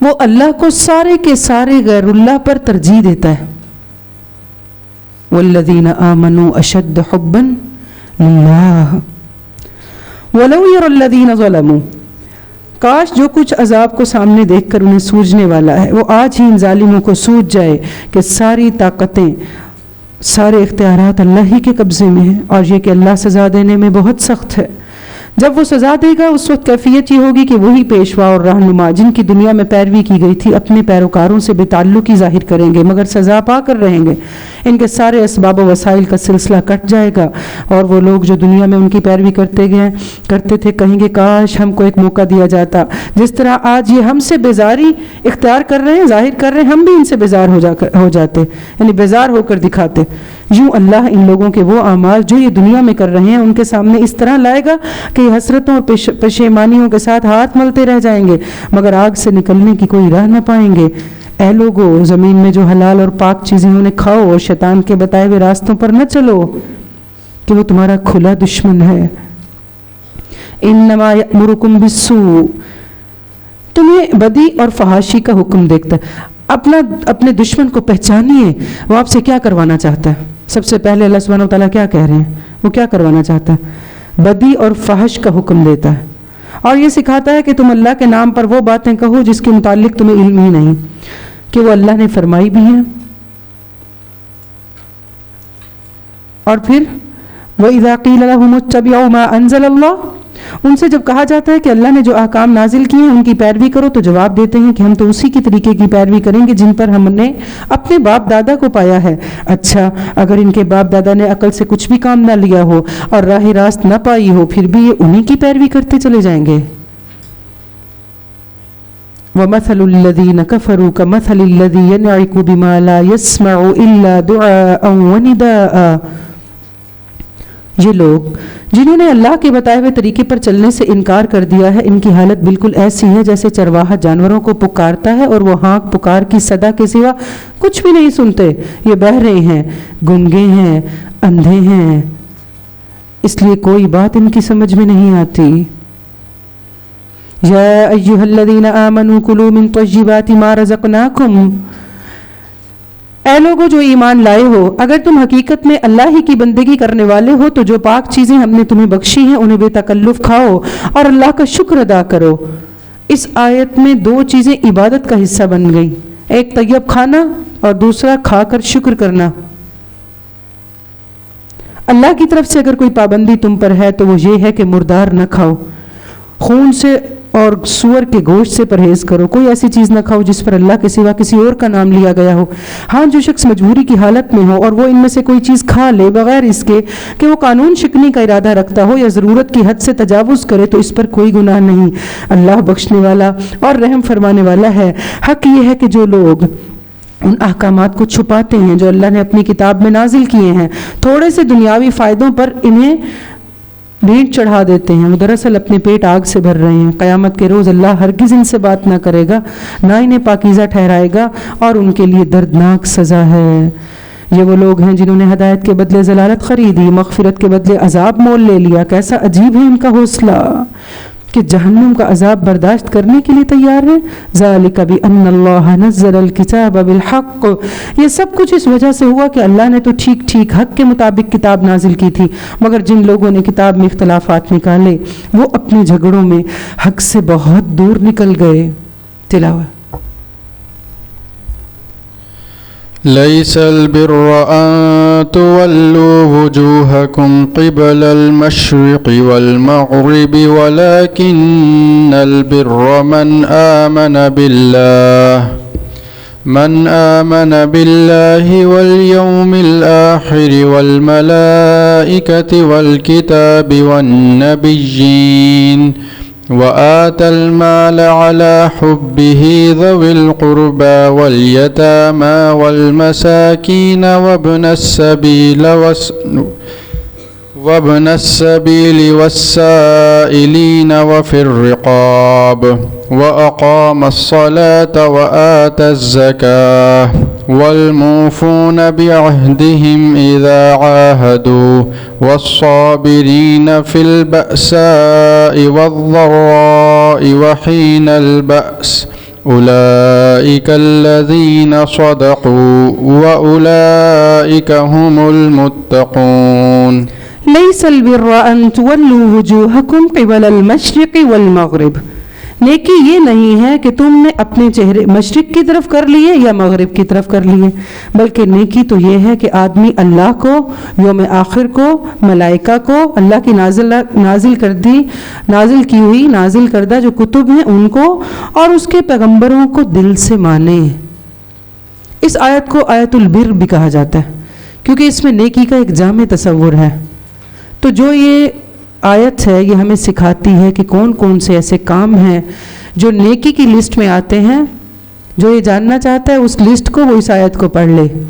تو سب سے پہلے کیا ہے؟ عقیدے کو درست کرنا، من آمن باللہ والیوم الآخر، کیونکہ عقیدہ ہے بنیاد۔ جیسے آپ کوئی بلڈنگ بنانے کے لیے نیچے اس کی بیس بنا رہے ہوتے ہیں، پھر اس کے اوپر دیوار کھڑی کرتے ہیں، پلرز بناتے ہیں۔ تو اگر بنیاد مضبوط ہے، اس کے اندر کوئی شگاف نہیں ہے، وہ سالڈ ہے، تو اس کے اوپر آپ کوئی بھی بلڈنگ کھڑی کریں گے تو وہ مضبوط رہے گی۔ اوپر اگر کنسٹرکشن بہت بھی اچھی ہو لیکن نیچے بیس اچھی نہیں ہے تو کیا ہوگا؟ گر جائے گی۔ تو سب سے پہلے ہے درست عقیدہ، اللہ پر پکا ایمان، اور وہ کیا ہے؟ آمن باللہ والیوم الآخر والملائکہ والکتاب والنبیین۔ ان سب کے بارے میں ہمارے concepts should be very clear, اور اپنے بچوں کو بھی دینے چاہیے، اپنی اگلی نسلوں کو بھی۔ یہ کائنات اللہ کی ملکیت ہے اور ملائکہ اس کا انتظام سنبھال رہے ہیں، اور اس کے اندر جو انسان ہیں ان کو انبیاء ہدایت کے لیے ان کے پاس تشریف لائے ہیں کتابیں لے کر۔ من آمن باللہ والیوم الآخر والملائکہ والکتاب والنبیین۔ اور پھر آگے ہے وآت المال علی حبہ، حقوق اللہ کے بعد عقیدہ کیا ہے؟ حقوق اللہ، اللہ کا حق، اور اس کے بعد آ رہا ہے بندوں کا حق۔ اللہ کی محبت میں اپنے دل پسند مال رشتہ داروں، یتیموں، مسکینوں، مسافروں پر مدد کے لیے ہاتھ پھیلانے والوں، غلاموں کی رہائی پر خرچ کرے۔ اپنا مال علی حبہ، ہی کی ضمیر کس طرف جا رہی ہے؟ اللہ کی طرف جا رہی ہے۔ اس کی محبت کی وجہ سے اس کی محبت کو بنیاد بنا کر خرچ کرے۔ ہاں کرے کس پر؟ ذوی القربہ، رشتہ داروں پر، یتیموں پر، مساکین پر، ضرورت مند جو ہیں، اور مسافروں پر، اور ہاتھ پھیلانے والوں پر، غلاموں پر، ان کی رہائی کے لیے خرچ کرے۔ تو بہت ساری چیزوں کو اکٹھا کر کے پھر ایک عہد لیا اللہ سبحانہ و تعالیٰ نے، اور کیا کہا؟ وَأَقَامَ الصَّلَاةَ وَآتَى الزَّكَاةَ، ایمان، یوم آخر پر یقین، اور اس کے بعد حقوق العباد، اور اس کے بعد اگین اللہ کے ساتھ تعلق، کہ یہ نہیں کہ چیریٹی کے کام کرنے لگو تو نماز چھوڑ دو، پھر اقام الصلاۃ، نماز قائم کرے، زکوٰۃ دے، کیونکہ یہ چیریٹی کے کام مصارف زکوٰۃ ان میں سے جو ہیں ان پر بھی لگے گی۔ پھر والموفون بعہدہم، اپنے کریکٹر پر بھی کام کرے، وعدہ خلافی نہ کرے۔ نیک لوگ وہ ہیں جو عہد کریں تو اسے وفا کریں، اور تنگی اور مصیبت کے وقت میں اور حق و باطل کی جنگ میں صبر کریں۔ یہ ہیں راست باز لوگ، یہی ہیں متقی، راست باز لوگ ہی متقی ہیں۔ تو تقوی والوں کی جو صفات پہلے آئیں، وعدہ خلافی نہیں کرتے، کسی سے کوئی عہد لیتے ہیں، معاہدہ کرتے ہیں، پورا کرتے ہیں، اور الصابرین بھی ہیں، کیونکہ نیکی کی بنیاد ہے صبر۔ جس کے اندر صبر نہیں وہ نیکی نہیں کر سکتا، سنبھال کر لے تو سنبھال نہیں سکتا، اگر سنبھالیں گے نہیں تو ضائع ہو جائے گی، پھر وہ قبر تک ساتھ نہیں رہے گی۔ مثلا نیکی کے کام کر کے پھر اگر لوگوں سے تعریف کے انتظار میں بیٹھ گئے تو ساری نیکی ضائع ہو گئی، احسان جتلا دیا تو بھی ضائع ہو گئی، ریاکاری کر کے ضائع کر دیتے ہیں۔ پھر یہ بھی صبر ہے کہ انسان اپنا منہ روک لے، اللہ کے لیے کیا ہے تو پھر کسی کو نہ بتائے، اور یہ سچ کی تعریف بھی ہے، اولئک الذین صدقوا، سچے لوگ ایسے ہوتے ہیں۔ اس آیت میں متقین کی صفات بتائی گئی ہیں، کیونکہ وَأُولَئِكَ هُمُ الْمُتَّقُونَ، اللہ سبحانہ وتعالیٰ فرما رہے ہیں جو تقوی والے ہیں وہی کامیاب ہیں۔ تو ان صفات کی ترتیب میں بھی بڑی حکمت ہے، رشتہ داروں کا ذکر ہے، یتیم جو چھوٹے ہیں، مساکین جو محتاج ہیں، ابن السبیل ہیں جن کی مدد کم ہوتی ہے، پھر ایسے بھی ہیں جو مانگنے والے نہیں ہیں مگر محتاج ہیں، اور کچھ ایسے ہوتے ہیں جو مانگتے رہتے ہیں لیکن محتاج نہیں ہوتے۔ ایک مرتبہ ایک صحابی رسول اللہ صلی اللہ علیہ وسلم کے پاس آئے اور انہوں نے پوچھا کہ میرے صدقے کا سب سے زیادہ یعنی اجر والا صدقہ میرے لیے کون سا ہوگا؟ تو آپ نے فرمایا تمہارا اپنے اس رشتہ دار کو صدقہ دینا جس سے تم خیر کی امید نہیں رکھتے، جس کے ساتھ تمہاری بنتی نہیں ہے۔ بہت مشکل ہے، بالکل نفس کے اوپر پاؤں رکھ کے۔ نیکی کیا ہے؟ لن تنالوا البر حتى تنفقوا مما تحبون، تم نیکی کو پہنچ نہیں سکتے جب تک تم وہ چیز اللہ کی راہ میں خرچ نہ کر دو جس سے تم محبت کرتے ہو۔ تو نیکی کا کانسیپٹ یہی ہے، جو نفس کے اگینسٹ جا کے آپ کریں، جہاں سے آپ کو تعریفیں ملتی ہیں، شاباشی ملتی ہے، جو آپ کو ریگارڈ کرتے ہیں، ان پر خرچ کرنا تو بہت اچھا لگتا ہے نفس کو۔ جن سے آپ کو کسی ادب، احترام، ریگارڈ، کسی چیز کی امید نہیں، اس پر خرچ کرنا افضل صدقہ ہے، اس کا اجر زیادہ ہے۔ کیونکہ تقویٰ بھی یہی ہے، کیونکہ یہ ہماری نیت کو زیادہ خالص کرنے والا ہے، کیونکہ اس میں نیت صرف اللہ کی رضا ہوگی۔ وَأُولَئِكَ هُمُ الْمُتَّقُونَ يَا أَيُّهَا الَّذِينَ آمَنُوا كُتِبَ عَلَيْكُمُ الْقِصَاصُ فِي الْقِتْلَى، اے لوگو جو ایمان لائے ہو تمہارے لیے قتل کے مقدموں میں قصاص کا حکم لکھ دیا گیا ہے۔ آزاد آدمی نے قتل کیا تو اس آزاد ہی کے بدلے آزاد سے بدلہ لیا جائے، غلام قاتل ہو تو غلام قتل کیا جائے، عورت اس جرم کی مرتکب ہو تو عورت ہی سے قصاص لیا جائے گا۔ ہاں اگر کسی قاتل کے ساتھ اس کا بھائی کچھ نرمی کرنے کے لیے تیار ہو تو معروف طریقے کے مطابق خون بہا کا تصفیہ ہونا چاہیے، اور قاتل کو لازم ہے کہ راستی کے ساتھ خون بہا ادا کرے، یہ تمہارے رب کی طرف سے تخفیف اور رحمت ہے۔ اس پر بھی جو زیادتی کرے اس کے لیے دردناک سزا ہے۔ وَلَكُمْ فِي الْقِصَاصِ حَيَاتٌ، اور تمہارے لیے اس قصاص کے طریقے میں زندگی ہے۔ اے عقل والو، عقل و خرد رکھنے والو، یہ قصاص کا جو عمل ہے یہ باقی لوگوں کی زندگی محفوظ کرنے والا ہے۔ ایک مرتبہ جب کسی کو سزا مل جاتی ہے تو سب کے لیے عبرت بن جاتا ہے، باقی سب لوگوں کی زندگیاں محفوظ ہو جاتی ہیں۔ آج بھی آپ دیکھیں جن ملکوں میں قصاص کا جو عمل ہے وہ رائج ہے، یہ حکم وہاں پہ اس کو اپلائی کیا جاتا ہے، وہاں مرڈر کیسز کی ریٹنگ سب سے زیادہ کم ہے. تو جہاں قاتل کو تحفظ دیا جاتا ہے وہاں پھر امن نہیں رہتا. تو اللہ سبحانہ وتعالیٰ فرماتے ہیں لعلکم تتقون، امید ہے کہ تم اس قانون کی خلاف ورزی کرنے سے پرہیز کرو گے. کتب علیکم اذا حضر احدکم الموت، تم پر فرض کیا گیا ہے کہ جب تم میں سے کسی کی موت کا وقت آئے اور وہ اپنے پیچھے مال چھوڑ رہا ہو تو والدین اور رشتہ داروں کے لیے معروف طریقے سے وصیت کرے. یہ حق ہے متقی لوگوں پر، اور جنہوں نے وصیت کی اور بعد میں اس کو بدل ڈالا تو اس کا گناہ ان بدلنے والوں پر ہوگا. اللہ سب کچھ سنتا اور جانتا ہے. تو حقاً علی المتقین، متقی لوگ وصیت کا حق ادا کرتے ہیں، وصیت پوری بھی کرتے ہیں اور وصیت لکھ کے بھی رکھتے ہیں اور صحیح طریقے سے وصیت کرتے ہیں، کسی ظلم کے بغیر وصیت کرتے ہیں. تو انسان کے لیے بہتر یہ ہے کہ انسان آخرت پانے کے لیے اپنے ہاتھوں سے اپنی دنیا میں ہی کچھ نہ کچھ کر لے، بجائے اس کے کہ وہ سب کے لیے اکٹھا کر کے چھوڑ کے جائے اور کل کو وہ اطاعت میں استعمال کریں یا نہ کریں، محنت اس کی ہو اور حساب بھی اس کو دینا پڑے اور عیش کوئی اور کرے. فمن خاف من موص جنفا، البتہ جس کو یہ اندیشہ ہو کہ وصیت کرنے والے نے نادانستہ یا قصداً حق تلفی کی ہے، پھر معاملے سے تعلق رکھنے والوں کے درمیان وہ اصلاح کرے تو اس پر کوئی گناہ نہیں. اللہ بخشنے والا اور رحم فرمانے والا ہے. اے لوگو جو ایمان لائے ہو، تم پر روزے فرض کر دیے گئے ہیں جس طرح تم سے پہلے انبیاء کے پیروکاروں پر فرض کیے گئے تھے. اس سے توقع ہے کہ تم میں تقویٰ کی صفت پیدا ہوگی. چند مقرر دنوں کے روزے ہیں. روزہ ایک کفایت کرنے والی عبادت ہے. ابو ذر رضی اللہ نے آپ صلی اللہ علیہ وسلم سے پوچھا یہ روزہ کیا ہے؟ آپ صلی اللہ علیہ وسلم نے فرمایا اے ابو ذر، یہ ایک ایسا فرض ہے جو آخرت میں کفایت کر دینے والا ہے، یعنی یہ منفرد عمل ہے، خیر کا دروازہ ہے. پھر آپ کا فرمان ہے جو ایمان اور ثواب کی نیت سے، ثواب کی امید سے، احتساب کے ساتھ ایمانا و احتسابا غفر له ما تقدم روزے رکھے گا اس کے پچھلے سارے گناہ معاف کر دیے جائیں گے. پھر روزہ ایک ایسا عمل ہے جس کا اجر اللہ کے ذمہ ہے. پھر روزے کو اللہ نے اپنے لیے خالص کیا ہے.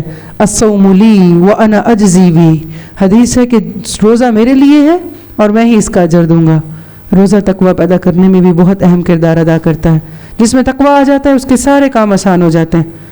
روزے سے تقویٰ اور پھر تقویٰ سے نیک کام کرنے میں آسانی. آپ میں سے کس کس کے پاس شہر رمضان بک ہے؟ ہینڈ ریز کیجیے. کچھ لوگوں کے پاس نہیں ہے. کیوں نہیں ہے؟ ہم نے فرسٹ ڈے یہ بات کی تھی کہ ہم اس کو ساتھ رکھیں گے. اس کے پیج نمبر 7 پر شہر رمضان، روزوں کا مہینہ، اس ٹاپک کو کل آپ ریڈ کر کے آئیں گے. ہو سکتا ہے کل روزہ ہو یا پرسوں. ٹھیک، شہر الصیام، اس ٹاپک کو پیج نمبر 7 یہ آپ لوگوں کا ہوم ورک ہے. اس کے بارے میں روزے کے اس میں انشاءاللہ اس ٹاپک میں آپ کو روزے کی باقی ساری ڈیٹیلز بھی ملیں گی. تو اللہ سبحانہ وتعالیٰ فرماتے ہیں چند مقررہ دنوں کے روزے ہیں. اگر تم میں سے کوئی بیمار ہو جائے یا دوسرے دنوں میں اتنی ہی تعداد سفر پر اگر ہو اس کی وجہ سے رہ جائیں تو دوسرے دنوں میں اتنی ہی تعداد پوری کر لے. اور جو لوگ روزہ رکھنے کی قدرت رکھتے ہوں پھر نہ رکھیں تو وہ فدیہ دیں. ایک روزے کا فدیہ ایک مسکین کو کھانا کھلانا ہے. اور جو اپنی خوشی سے کچھ زیادہ بھلائی کرے تو یہ اسی کے لیے بہتر ہے. لیکن اگر تم سمجھو تو تمہارے حق میں یہی اچھا ہے کہ روزہ رکھو. یعنی اگر آپ کسی ایسی مشکل میں ہیں جس میں آپ کو لگتا ہے کہ آپ کبھی بھی نہیں رکھ پائیں گے تو پھر فدیہ دیں. اور فدیے کے بارے میں بھی لوگ سوال کر رہے ہوتے ہیں بہت زیادہ کہ کتنا ہے، ہر سال کا الگ ہے. دیکھیے کچھ مقرر کر کے تو کوئی نہ کوئی آپ کو بتا ہی دے گا، لیکن اصل چیز یہ ہے کہ آپ اپنی روٹین دیکھیں. ہر انسان کے اگر وہ سحری اور افطاری کرتا ہے، وہ 2 وقت کا کھانا کھاتا ہے تو اس میں کتنا وہ سپینڈ کرتا ہے اور اس کے مطابق وہ اس کو میئر کرے اور اس کو پلس مائنس کرے اور اس کے مطابق وہ اپنے روزوں کا حساب کرے. مثلا اگر کوئی اپنے ایک وقت کے کھانے پہ 500 یا 300 لگاتا ہے اور دوسرا مثلا 1000 لگاتا ہے تو ہر ایک کے لیے ایک طریقہ کار نہیں ہوگا. لیکن پھر بھی کچھ نہ کچھ بین معاملات کر کے مقرر کر بھی دیے جاتے ہیں اس کا حساب کہ اس سال اتنا فدیہ ہے. لیکن بہتر صورتحال یہ ہے، کیونکہ دیکھیے نیک عمل وہ ہے جو دل کی خوشی سے کیا جائے. تو ہم اپنے حصے کا جب روزہ رکھوا رہے ہیں تو ہم اپنی روٹین دیکھیں گے کہ میرے خرچ کی روٹین کیا ہے، اس کے مطابق ہم اس کو پھر بانٹیں گے، یعنی تقسیم کر کے، اور پھر کسی مستحق کو اس کا روزہ رکھوایا جائے گا. ٹھیک ہے. ہمارا الحمدللہ رمضان میں افطاری پروجیکٹ سٹارٹ ہو رہا ہے ہاسٹل میں بھی انشاءاللہ العزیز. اس سال ہم نے پر پرسن 500 پر ہیڈ سحری افطاری کا جو ایک لمحم سا ایسٹیمیٹ کیا ہے، اس میں روزے کے فدیے کو بھی آپ کنسیڈر کر سکتے ہیں، اور انشاءاللہ اس کے علاوہ بھی افطاری کی نیت سے. تو ہمارے پاس انشاءاللہ العزیز ہم یہ چاہ رہے ہیں کہ ڈفرینٹ جگہوں پہ جو مساکین ہیں ان کے لیے بھی افطاری کا اہتمام کروایا جائے، اور ایٹ کیمپس بھی. تو یہ بہترین ہم سب کے لیے ایک موقع بھی ہے کنٹریبیوشن کا، کہ اللہ سبحانہ وتعالیٰ نے ہمیں جو یہ موقع دیا ہے اپنے ساتھ اوروں کے روزوں کا بھی اجر پانے کا، تو ہم اس کا ضرور فائدہ اٹھائیں انشاءاللہ العزیز. تو اللہ سبحانہ وتعالیٰ کیا فرماتے ہیں؟ جو لوگ خود روزہ رکھنے کی طاقت رکھتے ہیں وہ رکھیں، اور اگر گھر میں ہمارے ایسے بزرگ ہیں جو روزہ نہیں رکھ سکتے تو ضروری ہے کہ ان کے فدیوں کا بھی ہم اہتمام کریں.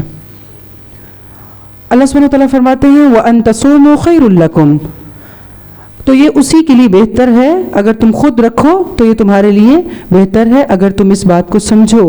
ان کنتم تعلمون، یہ خود رکھو پہلے. شہر رمضان الذی انزل فیہ القرآن، کیونکہ یہ روزے رمضان کے روزے ہیں. اور رمضان کیسا مہینہ ہے؟ رمضان وہ مہینہ ہے جس میں قرآن نازل کیا گیا، جو انسانوں کے لیے سراسر ہدایت ہے اور ایسی واضح تعلیمات پر مشتمل ہے جو راہ راست دکھانے والی اور حق و باطل کا فرق کھول کر رکھ دینے والی ہیں. لہٰذا اب سے جو شخص اس مہینے کو پائے اس کو لازم ہے کہ اس پورے مہینے کے روزے رکھے، اور جو کوئی مریض ہو یا سفر پر ہو تو دوسرے دنوں میں روزوں کی تعداد پوری کرے. اللہ تمہارے ساتھ نرمی کرنا چاہتا ہے، سختی کرنا نہیں چاہتا. تو دوسرے دنوں میں روزوں کی گنتی پوری کرنا لازم ہے. روزے کے فدیے میں 1 وقت کا کھانا دینا لازم ہے، 2 وقت کا دیں تو بہت اچھا ہے. پھر بھوک یا بیماری کے ڈر سے روزہ چھوڑ کر فدیے کی طرف نہیں جانا چاہیے، بلکہ اپنا روزہ خود رکھنا چاہیے. اور اگر آپ کو لگے کہ کوئی ایسی بیماری ہے کہ جو آگے روزہ رکھنے ہی نہیں دے گی تو پھر اپنا معاملہ ساتھ ساتھ صاف کر دینا چاہیے. تو روزہ رکھنے کا مقصد جو یہاں اللہ سبحانہ وتعالیٰ کیا فرما رہے ہیں وہ تقویٰ ہے. یرید اللہ بکم الیسر ولا یرید بکم العسر، اور یہ کوئی سختی نہیں ہے، یہ اللہ کی طرف سے آسانی ہے. روزے کے اپنے ہی بہت سارے فزیکلی اور بینیفٹس ہیں، ہیلتھ کے حساب سے بھی، اسپریچولی بھی بہت سارے بینیفٹس ہیں جو کوئی بھی روزہ رکھنے والا اللہ سبحانہ وتعالیٰ اس کو دے رہے ہوتے ہیں. وَلِتُكْمِلُوا الْعِدَّةَ وَلِتُكَبِّرُوا اللَّهَ عَلَى مَا هَدَاكُمْ، اور جس ہدایت سے اللہ نے تمہیں سرفراز کیا ہے تمہیں بتایا جا رہا ہے تاکہ تم روزوں کی تعداد پوری کر سکو، اور جس ہدایت سے اللہ نے تمہیں سرفراز کیا اس پر اللہ کی کبریائی کا اظہار کرو، اعتراف کرو اور شکر گزار بنو. روزے کا مقصد تقویٰ کا حصول بھی ہے اور شکر گزار ہونا بھی ہے. وَإِذَا سَأَلَكَ عِبَادِي عَنِّي فَإِنِّي قَرِيبٌ، اے نبی صلی اللہ علیہ وسلم میرے بندے اگر تم سے میرے متعلق پوچھیں تو انہیں بتا دو کہ میں ان سے قریب ہی ہوں. پکارنے والا جب مجھے پکارتا ہے تو میں اس کی پکار کو سنتا ہوں، جواب دیتا ہوں. مجھے چاہیے کہ میری دعوت پر بھی لبیک کہیں، مجھے بھی جواب دیں اور مجھ پر ایمان لے آئے ہیں. اٹھتے بیٹھتے، سفر میں، حضر میں، چلتے پھرتے، سب میں اپنے رب کو پکارو، وہ سنتا ہے. اور جواب میں بندوں کو بھی کیا چاہیے کہ وہ رب کی پکار پر جواب دیں، رب کی پکار پر لبیک کہیں. دیکھیں بندوں کے ساتھ بھی تعلقات ہمیشہ 2 طرفہ ہوتے ہیں. ماں باپ ہم پر خرچ کرتے ہیں تو ہم بھی ان کی قدر کریں. کوئی مسکرا کر دیکھے تو جواباً اس کی مسکراہٹ کا جواب دیں. کوئی سلام کرے تو سلام میں پہل کریں. کوئی اچھا مشورہ دے تو اس کا شکریہ ادا کریں. کوئی ہمارے کام آئے تو ہم اسے ریگارڈ کریں. صرف لینے والے نہ بنے، دینے والے بنے، بانٹنے والے بنے. آپ کو پتہ ہے کہ کنویں کیسے سوکھ جاتے ہیں؟ جب اس سے پانی نکالنا بند ہو جاتا ہے تو کنواں سوکھ جاتا ہے. تو اگر آپ چاہتے ہیں کہ آپ کے پاس آتا رہے تو بانٹتے رہیں. جو کچھ اللہ نے دیا ہے بانٹیں، جو کچھ اللہ نے دیا ہے بانٹیں. لوگوں کی خیر خواہی کریں، ان سے محبت کریں، ان کو رزق دیں، ان کو سہولت دیں، ان کو آسانیاں دیں، ان کو خیر خواہی دیں، ان کو دعائیں دیں، وقت دیں، اچھا مشورہ دیں. سب سے بڑی بات ان کو قرآن کے ساتھ جوڑ دیں، ان کو ان کے خالق کا تعارف دیں تاکہ وہ مخلوق کی پابندیوں سے آزاد ہو کے جئیں. بانٹیں، سب کچھ بانٹیں. خود غرض نہ بنیں، سیلف سینٹرڈ نہ بنیں، بانٹنے والے بنیں. اسی طرح اللہ کا حکم آ جائے تو فوراً مان جائیں. پھر اپنے گناہوں پر نظر کریں، کیونکہ گناہ بندے اور اللہ کے درمیان رکاوٹ بن جاتے ہیں، پھر بندے کا دل اللہ کی طرف مائل نہیں ہوتا۔ ان گناہوں کے لیے استغفار کریں، صدقہ کریں جن کی وجہ سے باتیں قبول نہیں ہوتی، دعائیں قبول نہیں ہوتی۔ اللہ سے رو کے مانگیں، اللہ جن میرے گناہوں کی وجہ سے میری ہی دعا قبول نہیں ہوتی، میرا ہی نفاق ختم نہیں ہوتا، میرے اندر اخلاص نہیں آتا، میرے وہ گناہ معاف کر، اور اس کے لیے صدقہ کریں۔ پھر ہم کہتے ہیں ہماری دعائیں قبول نہیں ہوتی، تو ہم دیکھیں کہ ہم اللہ کی بات کتنی سنتے ہیں۔ وہ ہماری بات نہیں سنتا نا، ہم کتنی سنتے ہیں۔ وہ ہماری بات نہیں مانتا، ہماری دعا قبول نہیں ہوئی، ہم اس کی کتنی بات مانتے ہیں۔ کیا اس کی پکار پر لبیک کہتے ہیں؟ نماز پہ سارے، نماز کا وقت جیسے ہی داخل ہوتا ہے سارے کام چھوڑ دیتے ہیں۔ تو مستجاب الدعوات اگر بننا چاہتے ہیں تو اس کی بات مانیں، اس کی مانیں، وہ آپ کی مانے گا۔ بہت آسانیاں ہوں گی، اندیکھی۔ آپ ایک بات سوچتے ہیں اور اللہ تعالیٰ خود بخود اس کے لیے سارا گراؤنڈ پریپیئر کر دیتے ہیں، خود بخود سارے کام ہو جاتے ہیں، ٹاسک پورے ہو جاتے ہیں، آپ حیران رہ جاتے ہیں، میں نے تو صرف سوچا تھا، ہو بھی گیا الحمدللہ۔ رمضان آ رہا ہے، خوب خوب دعائیں کریں۔ رسول اللہ صلی اللہ علیہ وسلم نے فرمایا 3 آدمیوں کی دعا رد نہیں ہوتی، ان میں سے ایک روزہ دار ہے یہاں تک کہ وہ روزہ افطار کر لے، کیونکہ روزہ ایک عبادت ہے نا، تو عبادت کا ہم احترام کریں، اس کا لحاظ کریں، پھر اللہ سے جو مانگیں گے اللہ دے گا۔ پھر رمضان میں ہر دن اور رات انسان کی دعائیں قبول ہوتی ہیں۔ پھر دعاؤں کی لسٹ بنا لیں، اپنی پریشانیوں کو لکھ لیں، ایک ایک کا ذکر کر کے اللہ تعالیٰ سے دعا کریں، ساری ٹینشنز لکھ لیں، ساری محرومیاں، ظلم، شکوے، شکایتیں، ان کو ہنٹس میں نہ اکٹھا کر لیں، پھر اللہ کے حضور جائے نماز پہ بیٹھ جائیں، پھر سب کی شکایتیں لگائیں، پھر بولتے ہوئے ذرا خیال بھی آئے گا بہت کچھ، تو اللہ سے باتیں کریں۔ بڑا زبردست موقع آ رہا ہے۔ ایک لسٹ ہے جس میں ہم پورے رمضان کی جو ڈے اینڈ نائٹ کی روٹین ہے اس پہ چیک اینڈ بیلنس رکھ سکتے ہیں۔ آپ کے لیے اسٹال پہ اویلیبل ہے، آن لائن سننے والوں کے لیے بھی انشاءاللہ وی ول مینیج کہ ہم آپ کو بھی کسی طرح پرووائڈ کر سکیں۔ وہ لسٹ آپ پوری آپ کے لیے مینٹین ہے، آپ نے اس میں ٹک اور کراس کرنا ہے۔ جسٹ زبردست ریمائنڈر ہے کہ آپ کس طرح سے اپنے رمضان کا ہر دن 30 روزے، 30 راتیں، 30 صبح، 30 شام، 30 سحریاں، 30 افطاریاں، 30 قیام، 30 تراویح، ٹھیک، اس سب کو آپ بہترین طریقے پر بڑا ہی پروڈکٹیولی، بڑا ہی زبردست طریقے سے کیسے اس کو لے کے چل سکتے ہیں کہ ہم ایک ایک دن قیمتی ہے نا، یعنی چاند طلوع ہونا اور بس رحمتیں شروع، تو ہم اس کی ایک ایک رحمت کو سمیٹیں، ایک ایک گھڑی کو اپنے مینٹین کریں۔ اس کے لیے ساری پلاننگ ہونی چاہیے، پلاننگ کے بغیر تو مس ہو جائیں گی۔ ہماری رات ہی 12 بجے اگر شروع ہوگی تو آدھی رحمت تو ہم نے کھو دی، پھر 12 بجے ہم عبادت کی نیت سے بیٹھیں گے تو آدھی رات تو ہم ضائع کر دیں گے۔ تو 30 راتیں 30 دن اس کی پوری پلاننگ چیک لسٹ ضرور لیجئے گا، اس میں اپنی دعاؤں کی لسٹ بھی شامل کر لیں۔ رسول اللہ صلی اللہ علیہ وسلم نے فرمایا بے شک رمضان کے ہر دن اور ہر رات اللہ تعالیٰ کی طرف سے لوگوں کو جہنم سے نجات ملتی ہے۔ اللہ تعالیٰ ہمیں ان میں شامل کر لے۔ اور ہر دن اور رات میں مسلمان کی ایک ایسی دعا ضرور ہوتی ہے جو اللہ تعالیٰ قبول کر لیتے ہیں، تو ہم اپنی اس دعا کو محفوظ کریں اور اس وقت کو مینٹین کریں۔ اچھے الفاظ کی ٹریننگ ابھی سے کریں، منہ سے کوئی بات نہ غصے میں نکالیں، ایسی جو قبولیت کی گھڑیاں آ رہی ہیں وہ قبول ہو جائیں اور ہم پھنس جائیں۔ کبھی مائیں غصے میں بچوں کو ایسا بول دیتی ہیں، کبھی استاد بچوں کے بارے میں ایسے کامنٹس کرتے ہیں، کبھی آپس میں بولتے ہوئے لوگ ایسی بات منہ سے نکال دیتے ہیں کہ وہ قبولیت کی گھڑی ہوتی ہے اور وہ قبول ہو جاتی ہے اور پھر ہمارے لیے بڑی اذیت بن جاتی ہے۔ تو اس چیز کا بھی ہم اہتمام کریں۔ فَلْيَسْتَجِيبُوا لِي وَلْيُؤْمِنُوا بِي لَعَلَّهُمْ يَرْشُدُونَ أُحِلَّ لَكُمْ لَيْلَةَ الصِّيَامِ، یہ بات تم انہیں سنا دو شاید کہ وہ راہ راست پالیں۔ تمہارے لیے روزوں کے زمانے میں راتوں کو اپنی بیویوں کے پاس جانا حلال کر دیا گیا ہے، وہ تمہارے لیے لباس ہیں اور تم ان کے لیے لباس ہو۔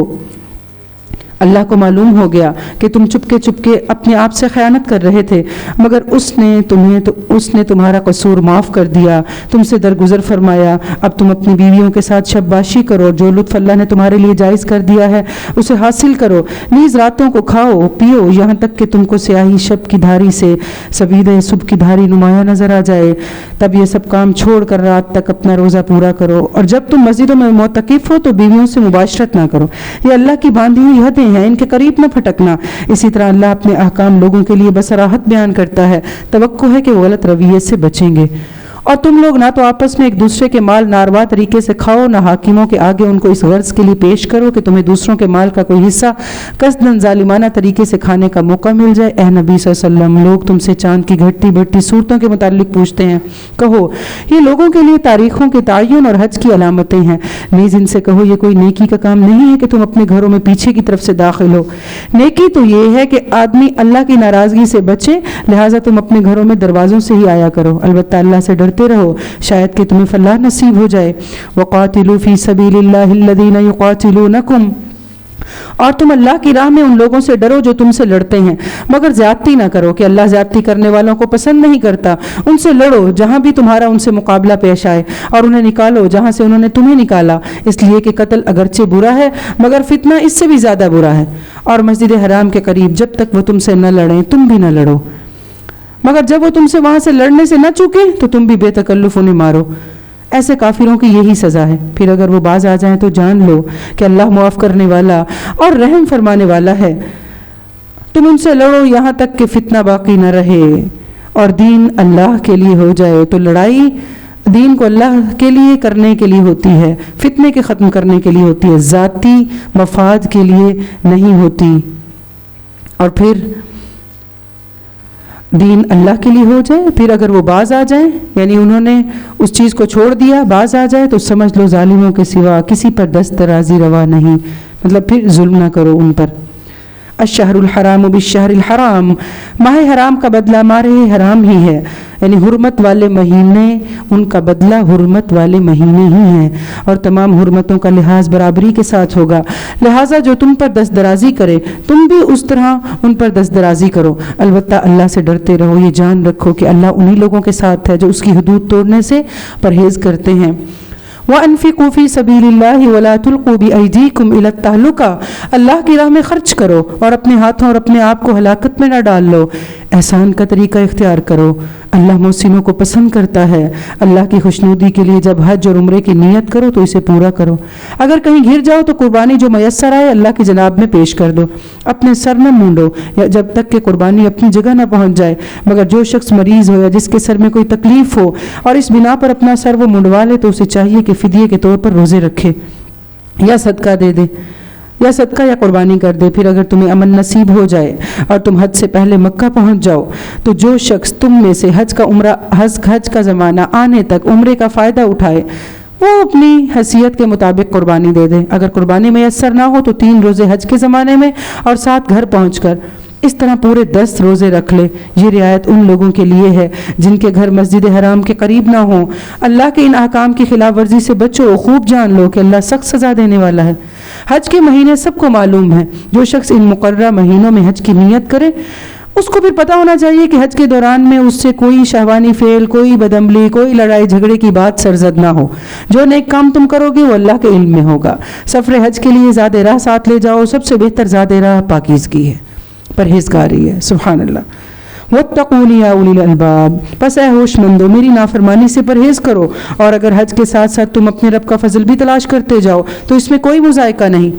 پھر جب عرفات سے چلو تو مشعر حرام مزدلفہ کے پاس ٹھہر کر اللہ کو یاد کرو، اور اس طرح یاد کرو جس کی ہدایت اس نے تمہیں کی ہے، ورنہ اس سے پہلے تو تم لوگ بھٹکے ہوئے تھے۔ پھر جہاں سے سب لوگ پلٹتے ہیں وہاں سے تم بھی پلٹو، اللہ سے معافی چاہو، ان اللہ غفور الرحیم، یقیناً وہ معاف کرنے والا اور رحم فرمانے والا ہے۔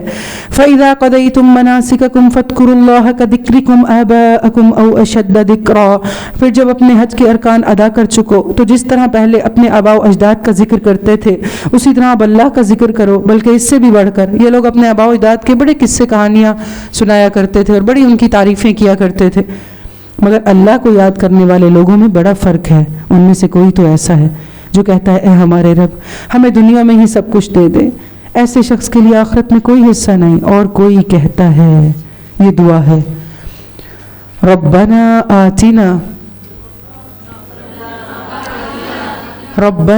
آتنا فی الدنیا حسنہ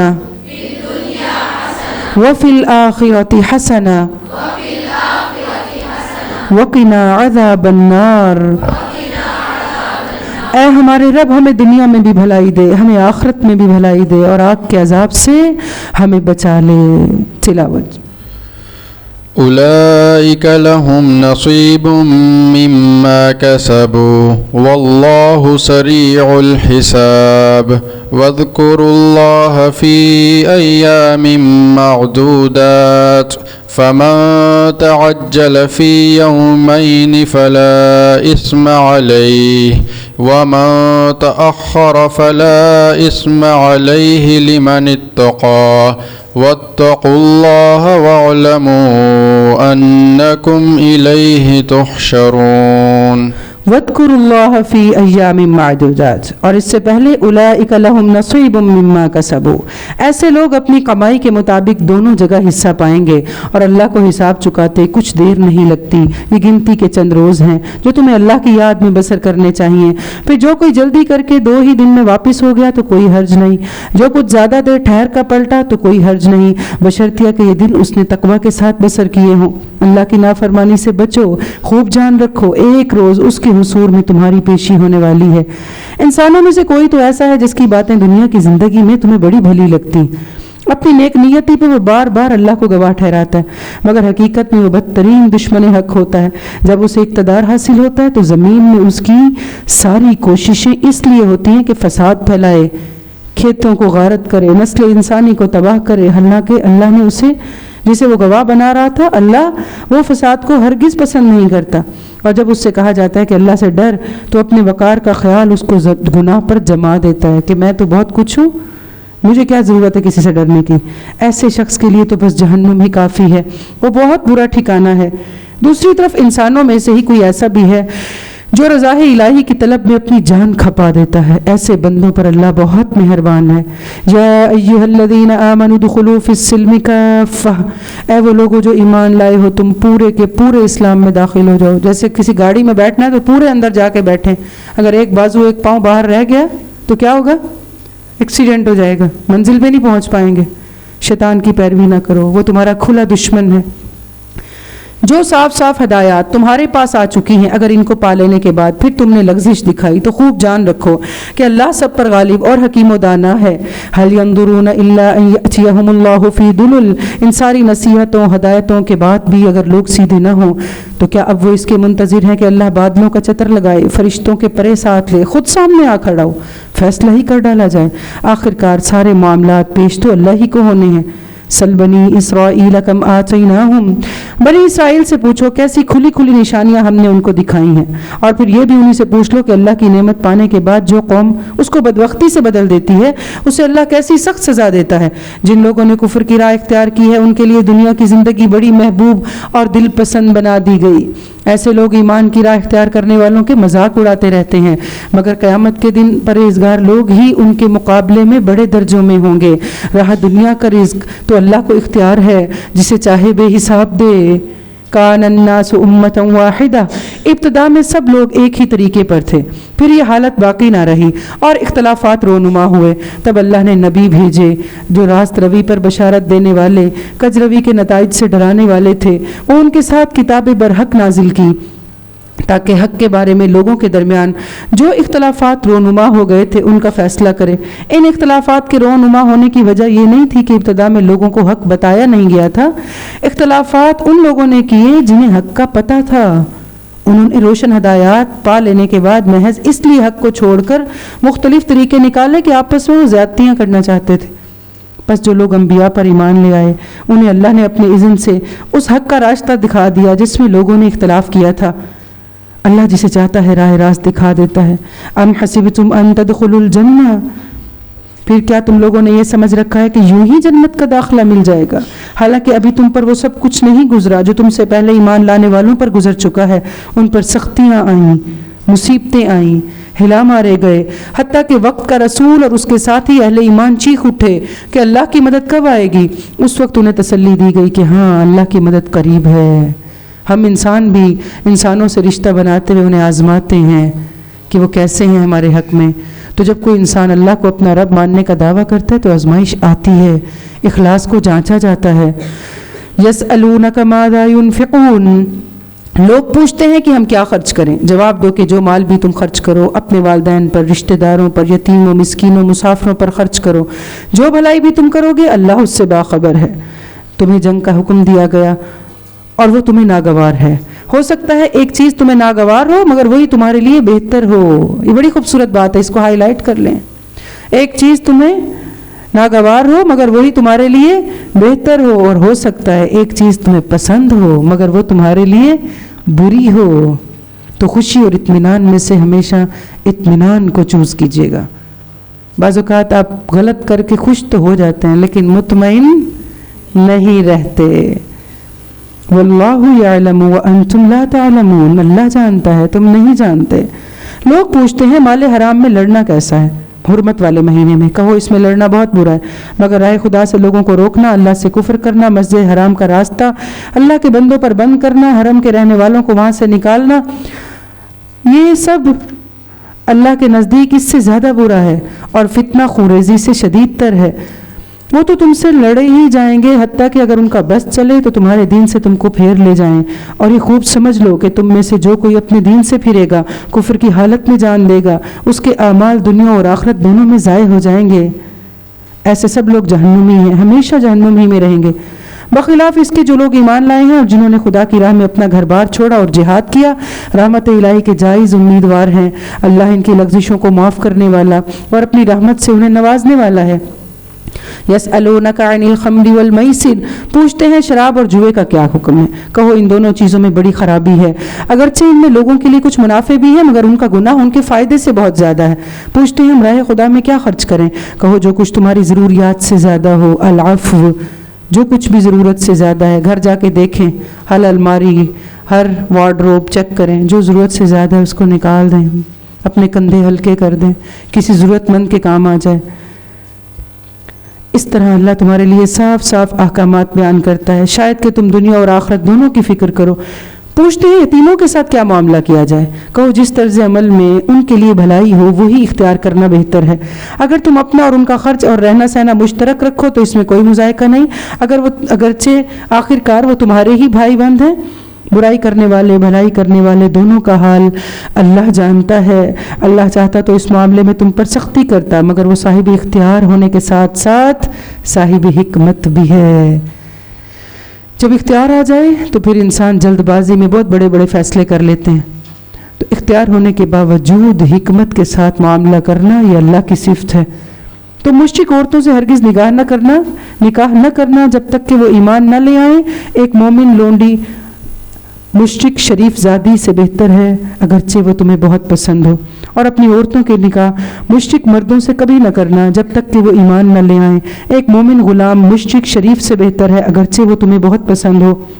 یہ لوگ تمہیں آگ کی طرف بلاتے ہیں، اللہ اپنے اذن سے تم کو جنت اور مغفرت کی طرف بلاتا ہے، اور وہ اپنے احکام واضح طور پر لوگوں کے سامنے بیان کرتا ہے۔ توقع ہے کہ وہ سبق لیں گے اور نصیحت قبول کریں گے۔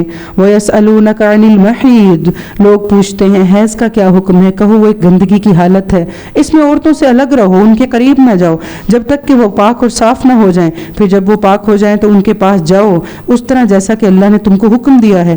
إِنَّ اللَّهَ يُحِبُّ التَّوَّابِينَ وَيُحِبُّ الْمُتَطَهِّرِينَ، اللہ ان لوگوں کو پسند کرتا ہے جو بدی سے باز رہیں، پاکیزگی اختیار کریں۔ تمہاری عورتیں تمہاری کھیتیاں ہیں، تمہیں اختیار ہے کہ جس طرح چاہو اپنی کھیتی میں جاؤ، مگر اپنے مستقبل کی فکر کرو، اللہ کی ناراضی سے بچو، خوب جان لو تمہیں ایک دن ان سے ملنا ہے۔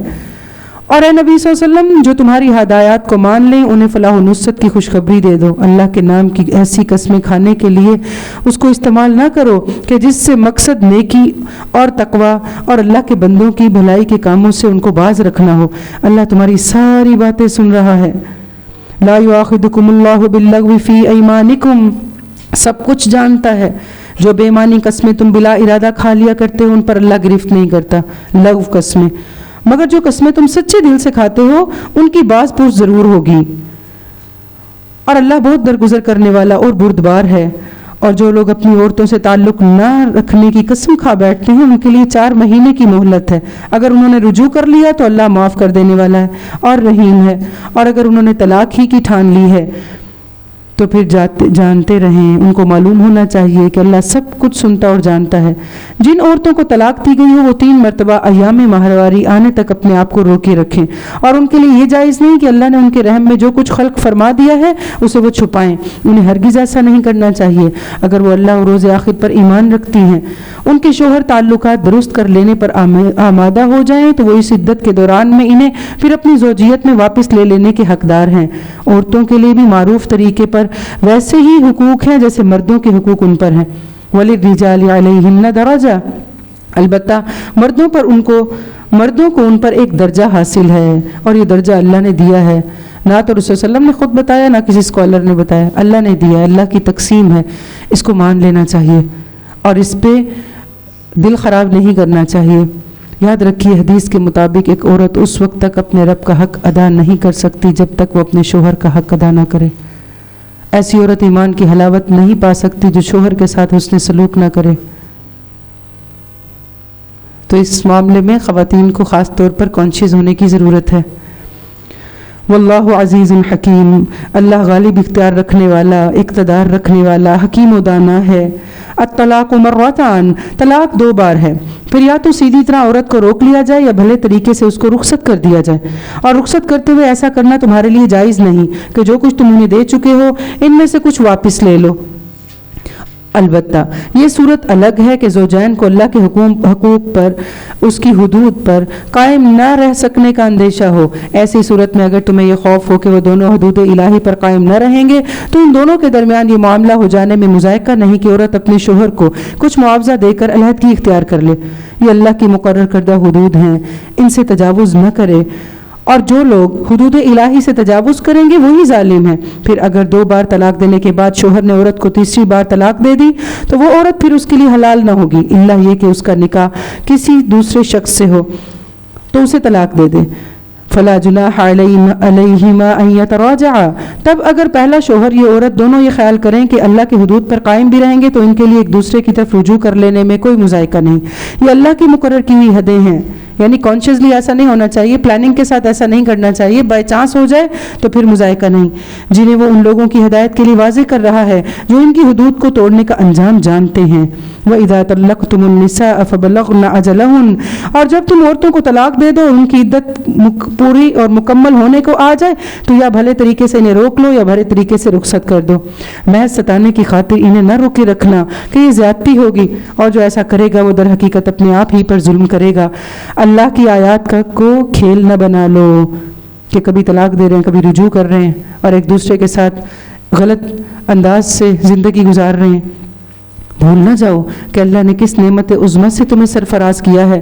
وہ تمہیں نصیحت کرتا ہے کہ جو کتاب اور حکمت اس نے تم پر نازل کی ہے اس کا احترام ملحوظ رکھو، اللہ سے ڈرو، خوب جان لو کہ اللہ کو ہر بات کی خبر ہے۔ تلاوت۔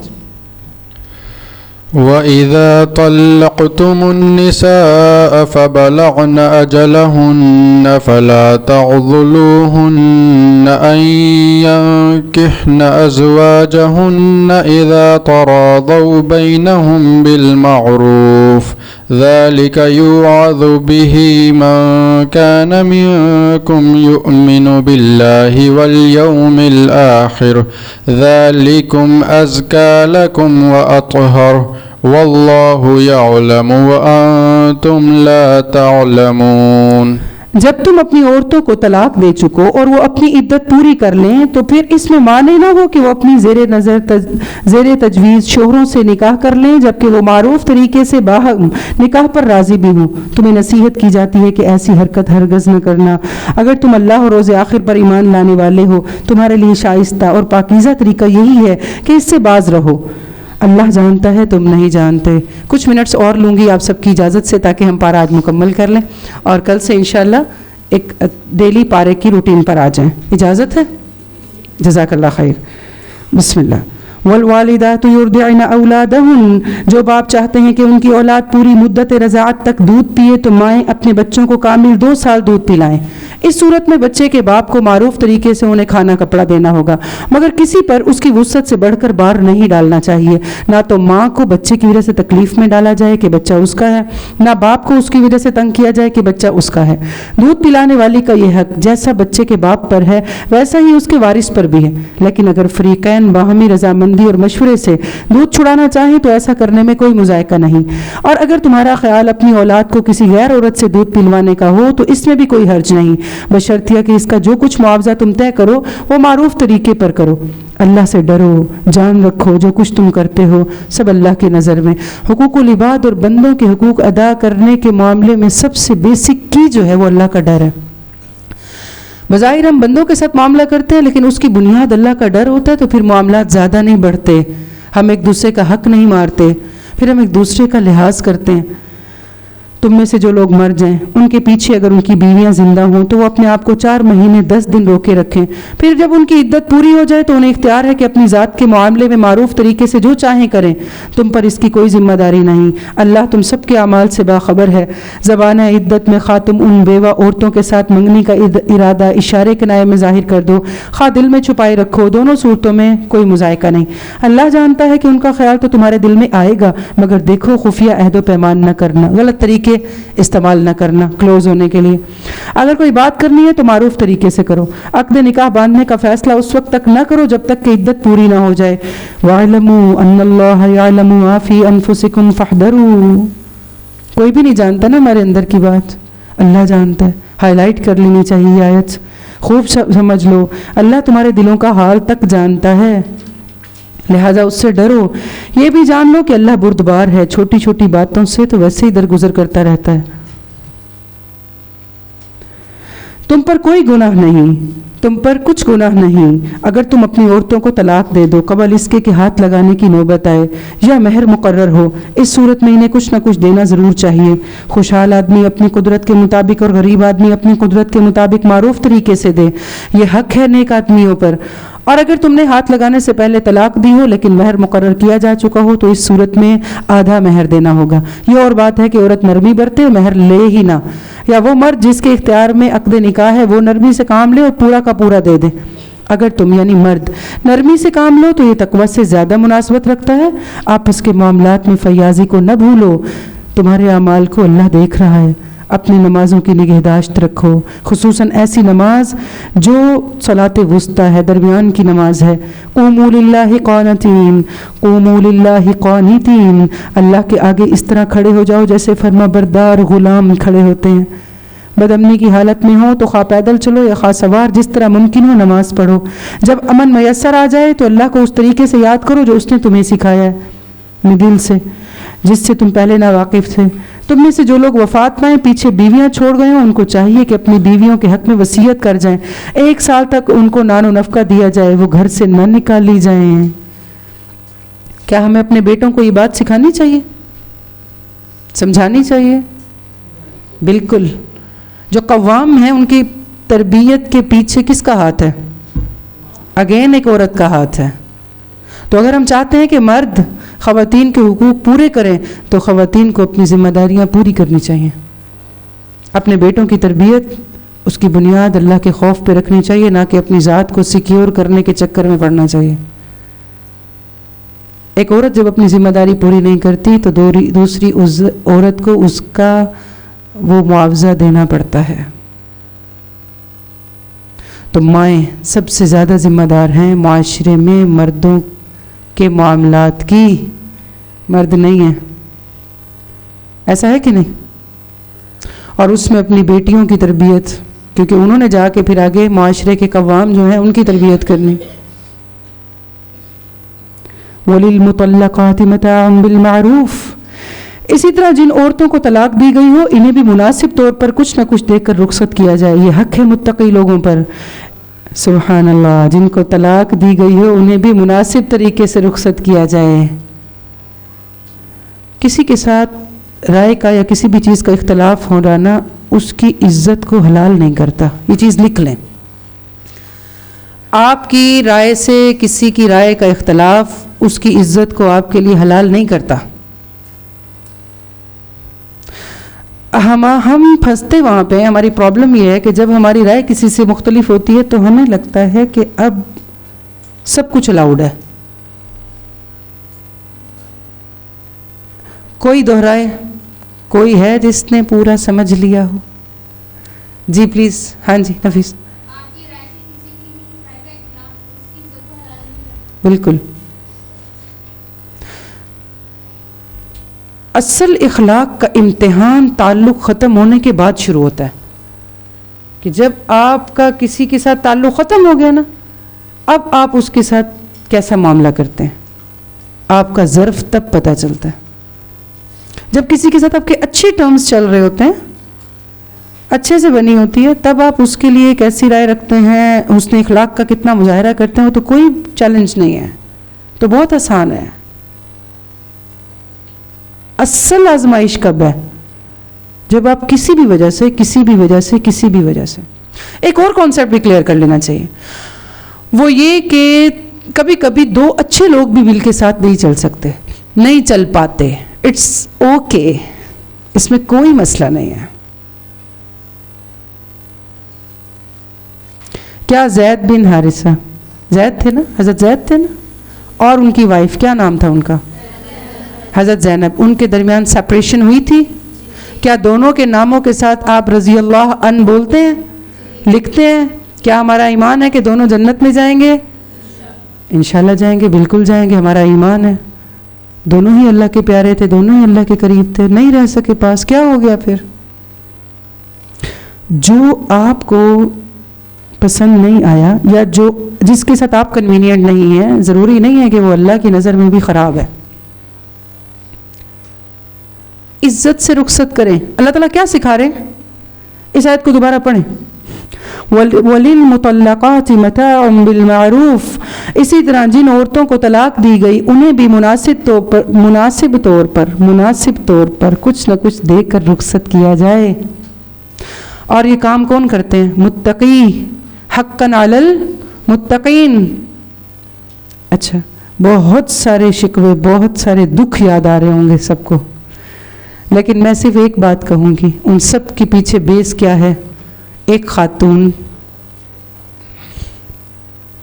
جس کو خود بھی اس حق کا پتہ ہونا چاہیے تھا اور اس کو آگے وہ ڈیلیور کرنا چاہیے تھا.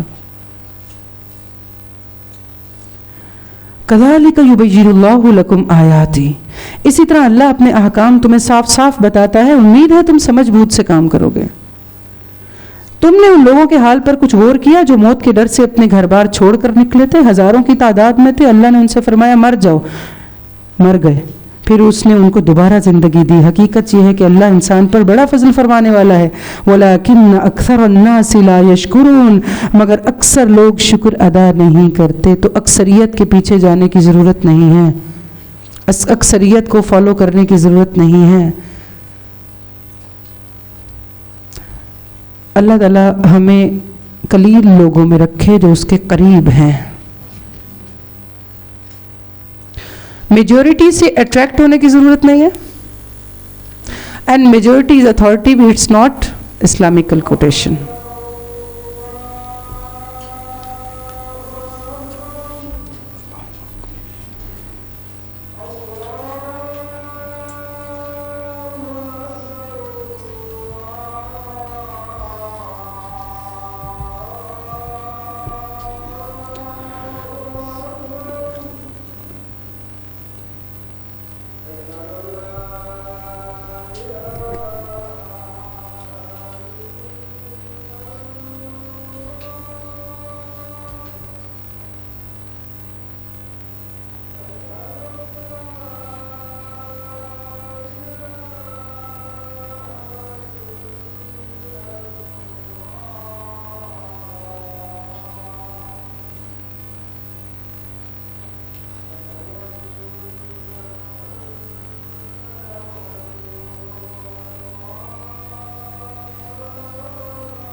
وَقَاتِلُوا فِي سَبِيلِ اللَّهِ وَاعْلَمُوا أَنَّ اللَّهَ سَمِيعٌ عَلِيمٌ، مسلمانوں اللہ کی راہ میں جنگ کرو، خوب جان رکھو، اللہ سننے والا جاننے والا ہے۔ تم میں سے کون ہے جو اللہ کو قرض حسن دے؟ اللہ اسے کئی گنا بڑھا چڑھا کر واپس کرے گا۔ گھٹانا بھی اللہ کے اختیار میں ہے اور بڑھانا بھی، اور اسی کی طرف تم سب کو پلٹ کر جانا ہے۔ پھر تم نے اس معاملے پر بھی غور کیا جو موسیٰ کے بعد سرداران بنی اسرائیل کو پیش آیا تھا۔ انہوں نے اپنے نبی سے کہا ہمارے لیے ایک بادشاہ مقرر اور تاکہ ہم اللہ کی راہ میں جنگ کریں۔ نبی نے پوچھا کہیں ایسا تو نہ ہوگا کہ تمہیں لڑائی کا حکم دیا جائے اور پھر تم نہ لڑو؟ وہ کہنے لگے بھلا یہ کیسے ہو سکتا ہے کہ ہم اللہ کی راہ میں نہ لڑیں جبکہ ہمارے اپنے گھروں سے ہمیں نکال دیا گیا اور ہمارے بال بچے ہم سے جدا کر دیے گئے؟ مگر جب ان کو جنگ کا حکم دیا گیا تو ایک قلیل تعداد کے سوا سب پیٹ موڑ کر چلے گئے۔ اللہ ان سے ایک ایک ظالم کو جانتا ہے۔ ان کے نبی نے ان سے کہا اللہ نے طالوت کو تمہارے لیے بادشاہ مقرر کیا ہے۔ یہ سن کر وہ بولے ہم پر بادشاہ بننے کا وہ کیسے حقدار ہو گیا؟ اس کے مقابلے میں بادشاہی کے ہم زیادہ مستحق ہیں، وہ تو کوئی بڑا مالدار آدمی نہیں ہے۔ نبی نے جواب دیا اللہ نے تمہارے مقابلے میں اسی کو منتخب کیا ہے اور اس کو دماغی اور جسمانی دونوں قسم کی اہلیتیں فراوانی کے ساتھ عطا کی ہیں۔ لیڈرشپ کوالٹیز، جسمانی قوت اور کام کرنے کی اہلیت کہ اس کام کو کرنا کیسا ہے۔ واللہ یؤتی ملکہ، اللہ کو اختیار ہے اپنا ملک جسے چاہے دے، اللہ بڑی وسعت رکھتا ہے، سب کچھ اس کے علم میں ہے۔ اس کے ساتھ اس کے نبی نے ان کو یہی بتایا کہ اللہ کی طرف سے اس کے بادشاہ مقرر ہونے کی ایک علامت یہ بھی ہے کہ اس کے عہد میں وہ صندوق تمہیں واپس مل جائے گا جس میں تمہارے رب کی طرف سے تمہارے لیے سکون قلب کا سامان ہے، جس میں آل موسیٰ اور آل ہارون کے چھوڑے ہوئے تبرکات ہیں اور جس کو اس وقت فرشتے سنبھالے ہوئے ہیں۔ یہ آیت سکینہ بھی کہلاتی ہے۔ سکینت اطمینان ہے۔ آیات سکینہ کا الگ سے کارڈ بھی اویلیبل ہے۔ یہ بیماریوں اور پریشانیوں اور ڈپریشن، سٹروکس وغیرہ میں بہت ہیلپ فل ہے۔ اگر تم مومن ہو تو یہ تمہارے لیے بہت بڑی نشانی ہے۔ پھر جب طالوت لشکر لے کر نکلا تو اس نے کہا ایک دریا پر اللہ کی طرف سے تمہاری آزمائش ہونے والی ہے، جو اس کا پانی پیے گا وہ میرا ساتھی نہیں، میرا ساتھی صرف وہ ہے جو اس سے پیاس نہ بجھائے۔ ہاں ایک آدھ چلو پی لے تو پی لے، پیے صحیح مگر تھوڑا تھوڑا، مگر ایک گروہ قلیل کے سوا وہ سب اس دریا سے سیراب ہوئے۔ مگر جب طالوت اور اس کے ساتھی مسلمان دریا پار کر کے آگے بڑھے تو انہوں نے طالوت سے کہہ دیا کہ آج ہم میں جالوت اور اس کے لشکروں کا مقابلہ کرنے کی طاقت نہیں۔ تھوڑا تھوڑا ٹھیک رہتا ہے۔ قال الذين يظنون انهم ملاقو اللہ، لیکن جو لوگ یہ سمجھتے تھے کہ انہیں ایک دن اللہ سے ملنا ہے، انہوں نے کہا بارہا ایسا ہوا ہے کہ ایک قلیل گروہ اللہ کے اذن سے ایک بڑے گروہ پر غالب آ گیا ہے۔ اللہ صبر کرنے والوں کا ساتھی ہے۔ اور جب وہ جالوت اور اس کے لشکروں کے مقابلے پر نکلے تو انہوں نے دعا کی۔ کیا دعا کی؟ ربنا افرغ علینا صبرا وثبت اقدامنا وانصرنا علی القوم الکافرین۔ اے ہمارے رب ہم پر صبر انڈیل دے، ہمارے قدم جما دے، اس کافر گروہ پر ہمیں فتح نصیب کر۔ آخرکار اللہ کے اذن سے انہوں نے کافروں کو مار بھگایا اور داؤد نے جالوت کو قتل کر دیا اور اللہ نے اسے سلطنت اور حکمت سے نوازا، جن چیزوں کا چاہا اس کو علم دیا۔ اگر اس طرح اللہ انسانوں کے ایک گروہ کو دوسرے گروہ کے ذریعے سے ہٹاتا نہ رہتا تو زمین کا نظام بگڑ جاتا، لیکن دنیا کے لوگوں پر اللہ کا بڑا فضل ہے کہ وہ اس طرح سے دفع فساد کا انتظام کرتا رہتا ہے۔ تلک آیات اللہ نتلوها علیک بالحق، یہ اللہ کی آیات ہیں جو ہم ٹھیک ٹھیک تم کو سنا رہے ہیں، اور اے محمد صلی اللہ علیہ وسلم تم یقیناً ان لوگوں میں سے ہو جو رسول بنا کر بھیجے گئے ہیں۔ سبحانک اللہم ربنا وبحمدک نشہد ان لا الہ الا انت نستغفرک ونتوب الیک۔ ربنا هب لنا من ازواجنا وذریاتنا قرۃ اعین واجعلنا للمتقین اماما۔ ربنا تقبل منا انک انت السمیع العلیم وتب علینا انک انت التواب الرحیم۔ آمین یا رب العالمین۔ السلام علیکم ورحمۃ اللہ وبرکاتہ۔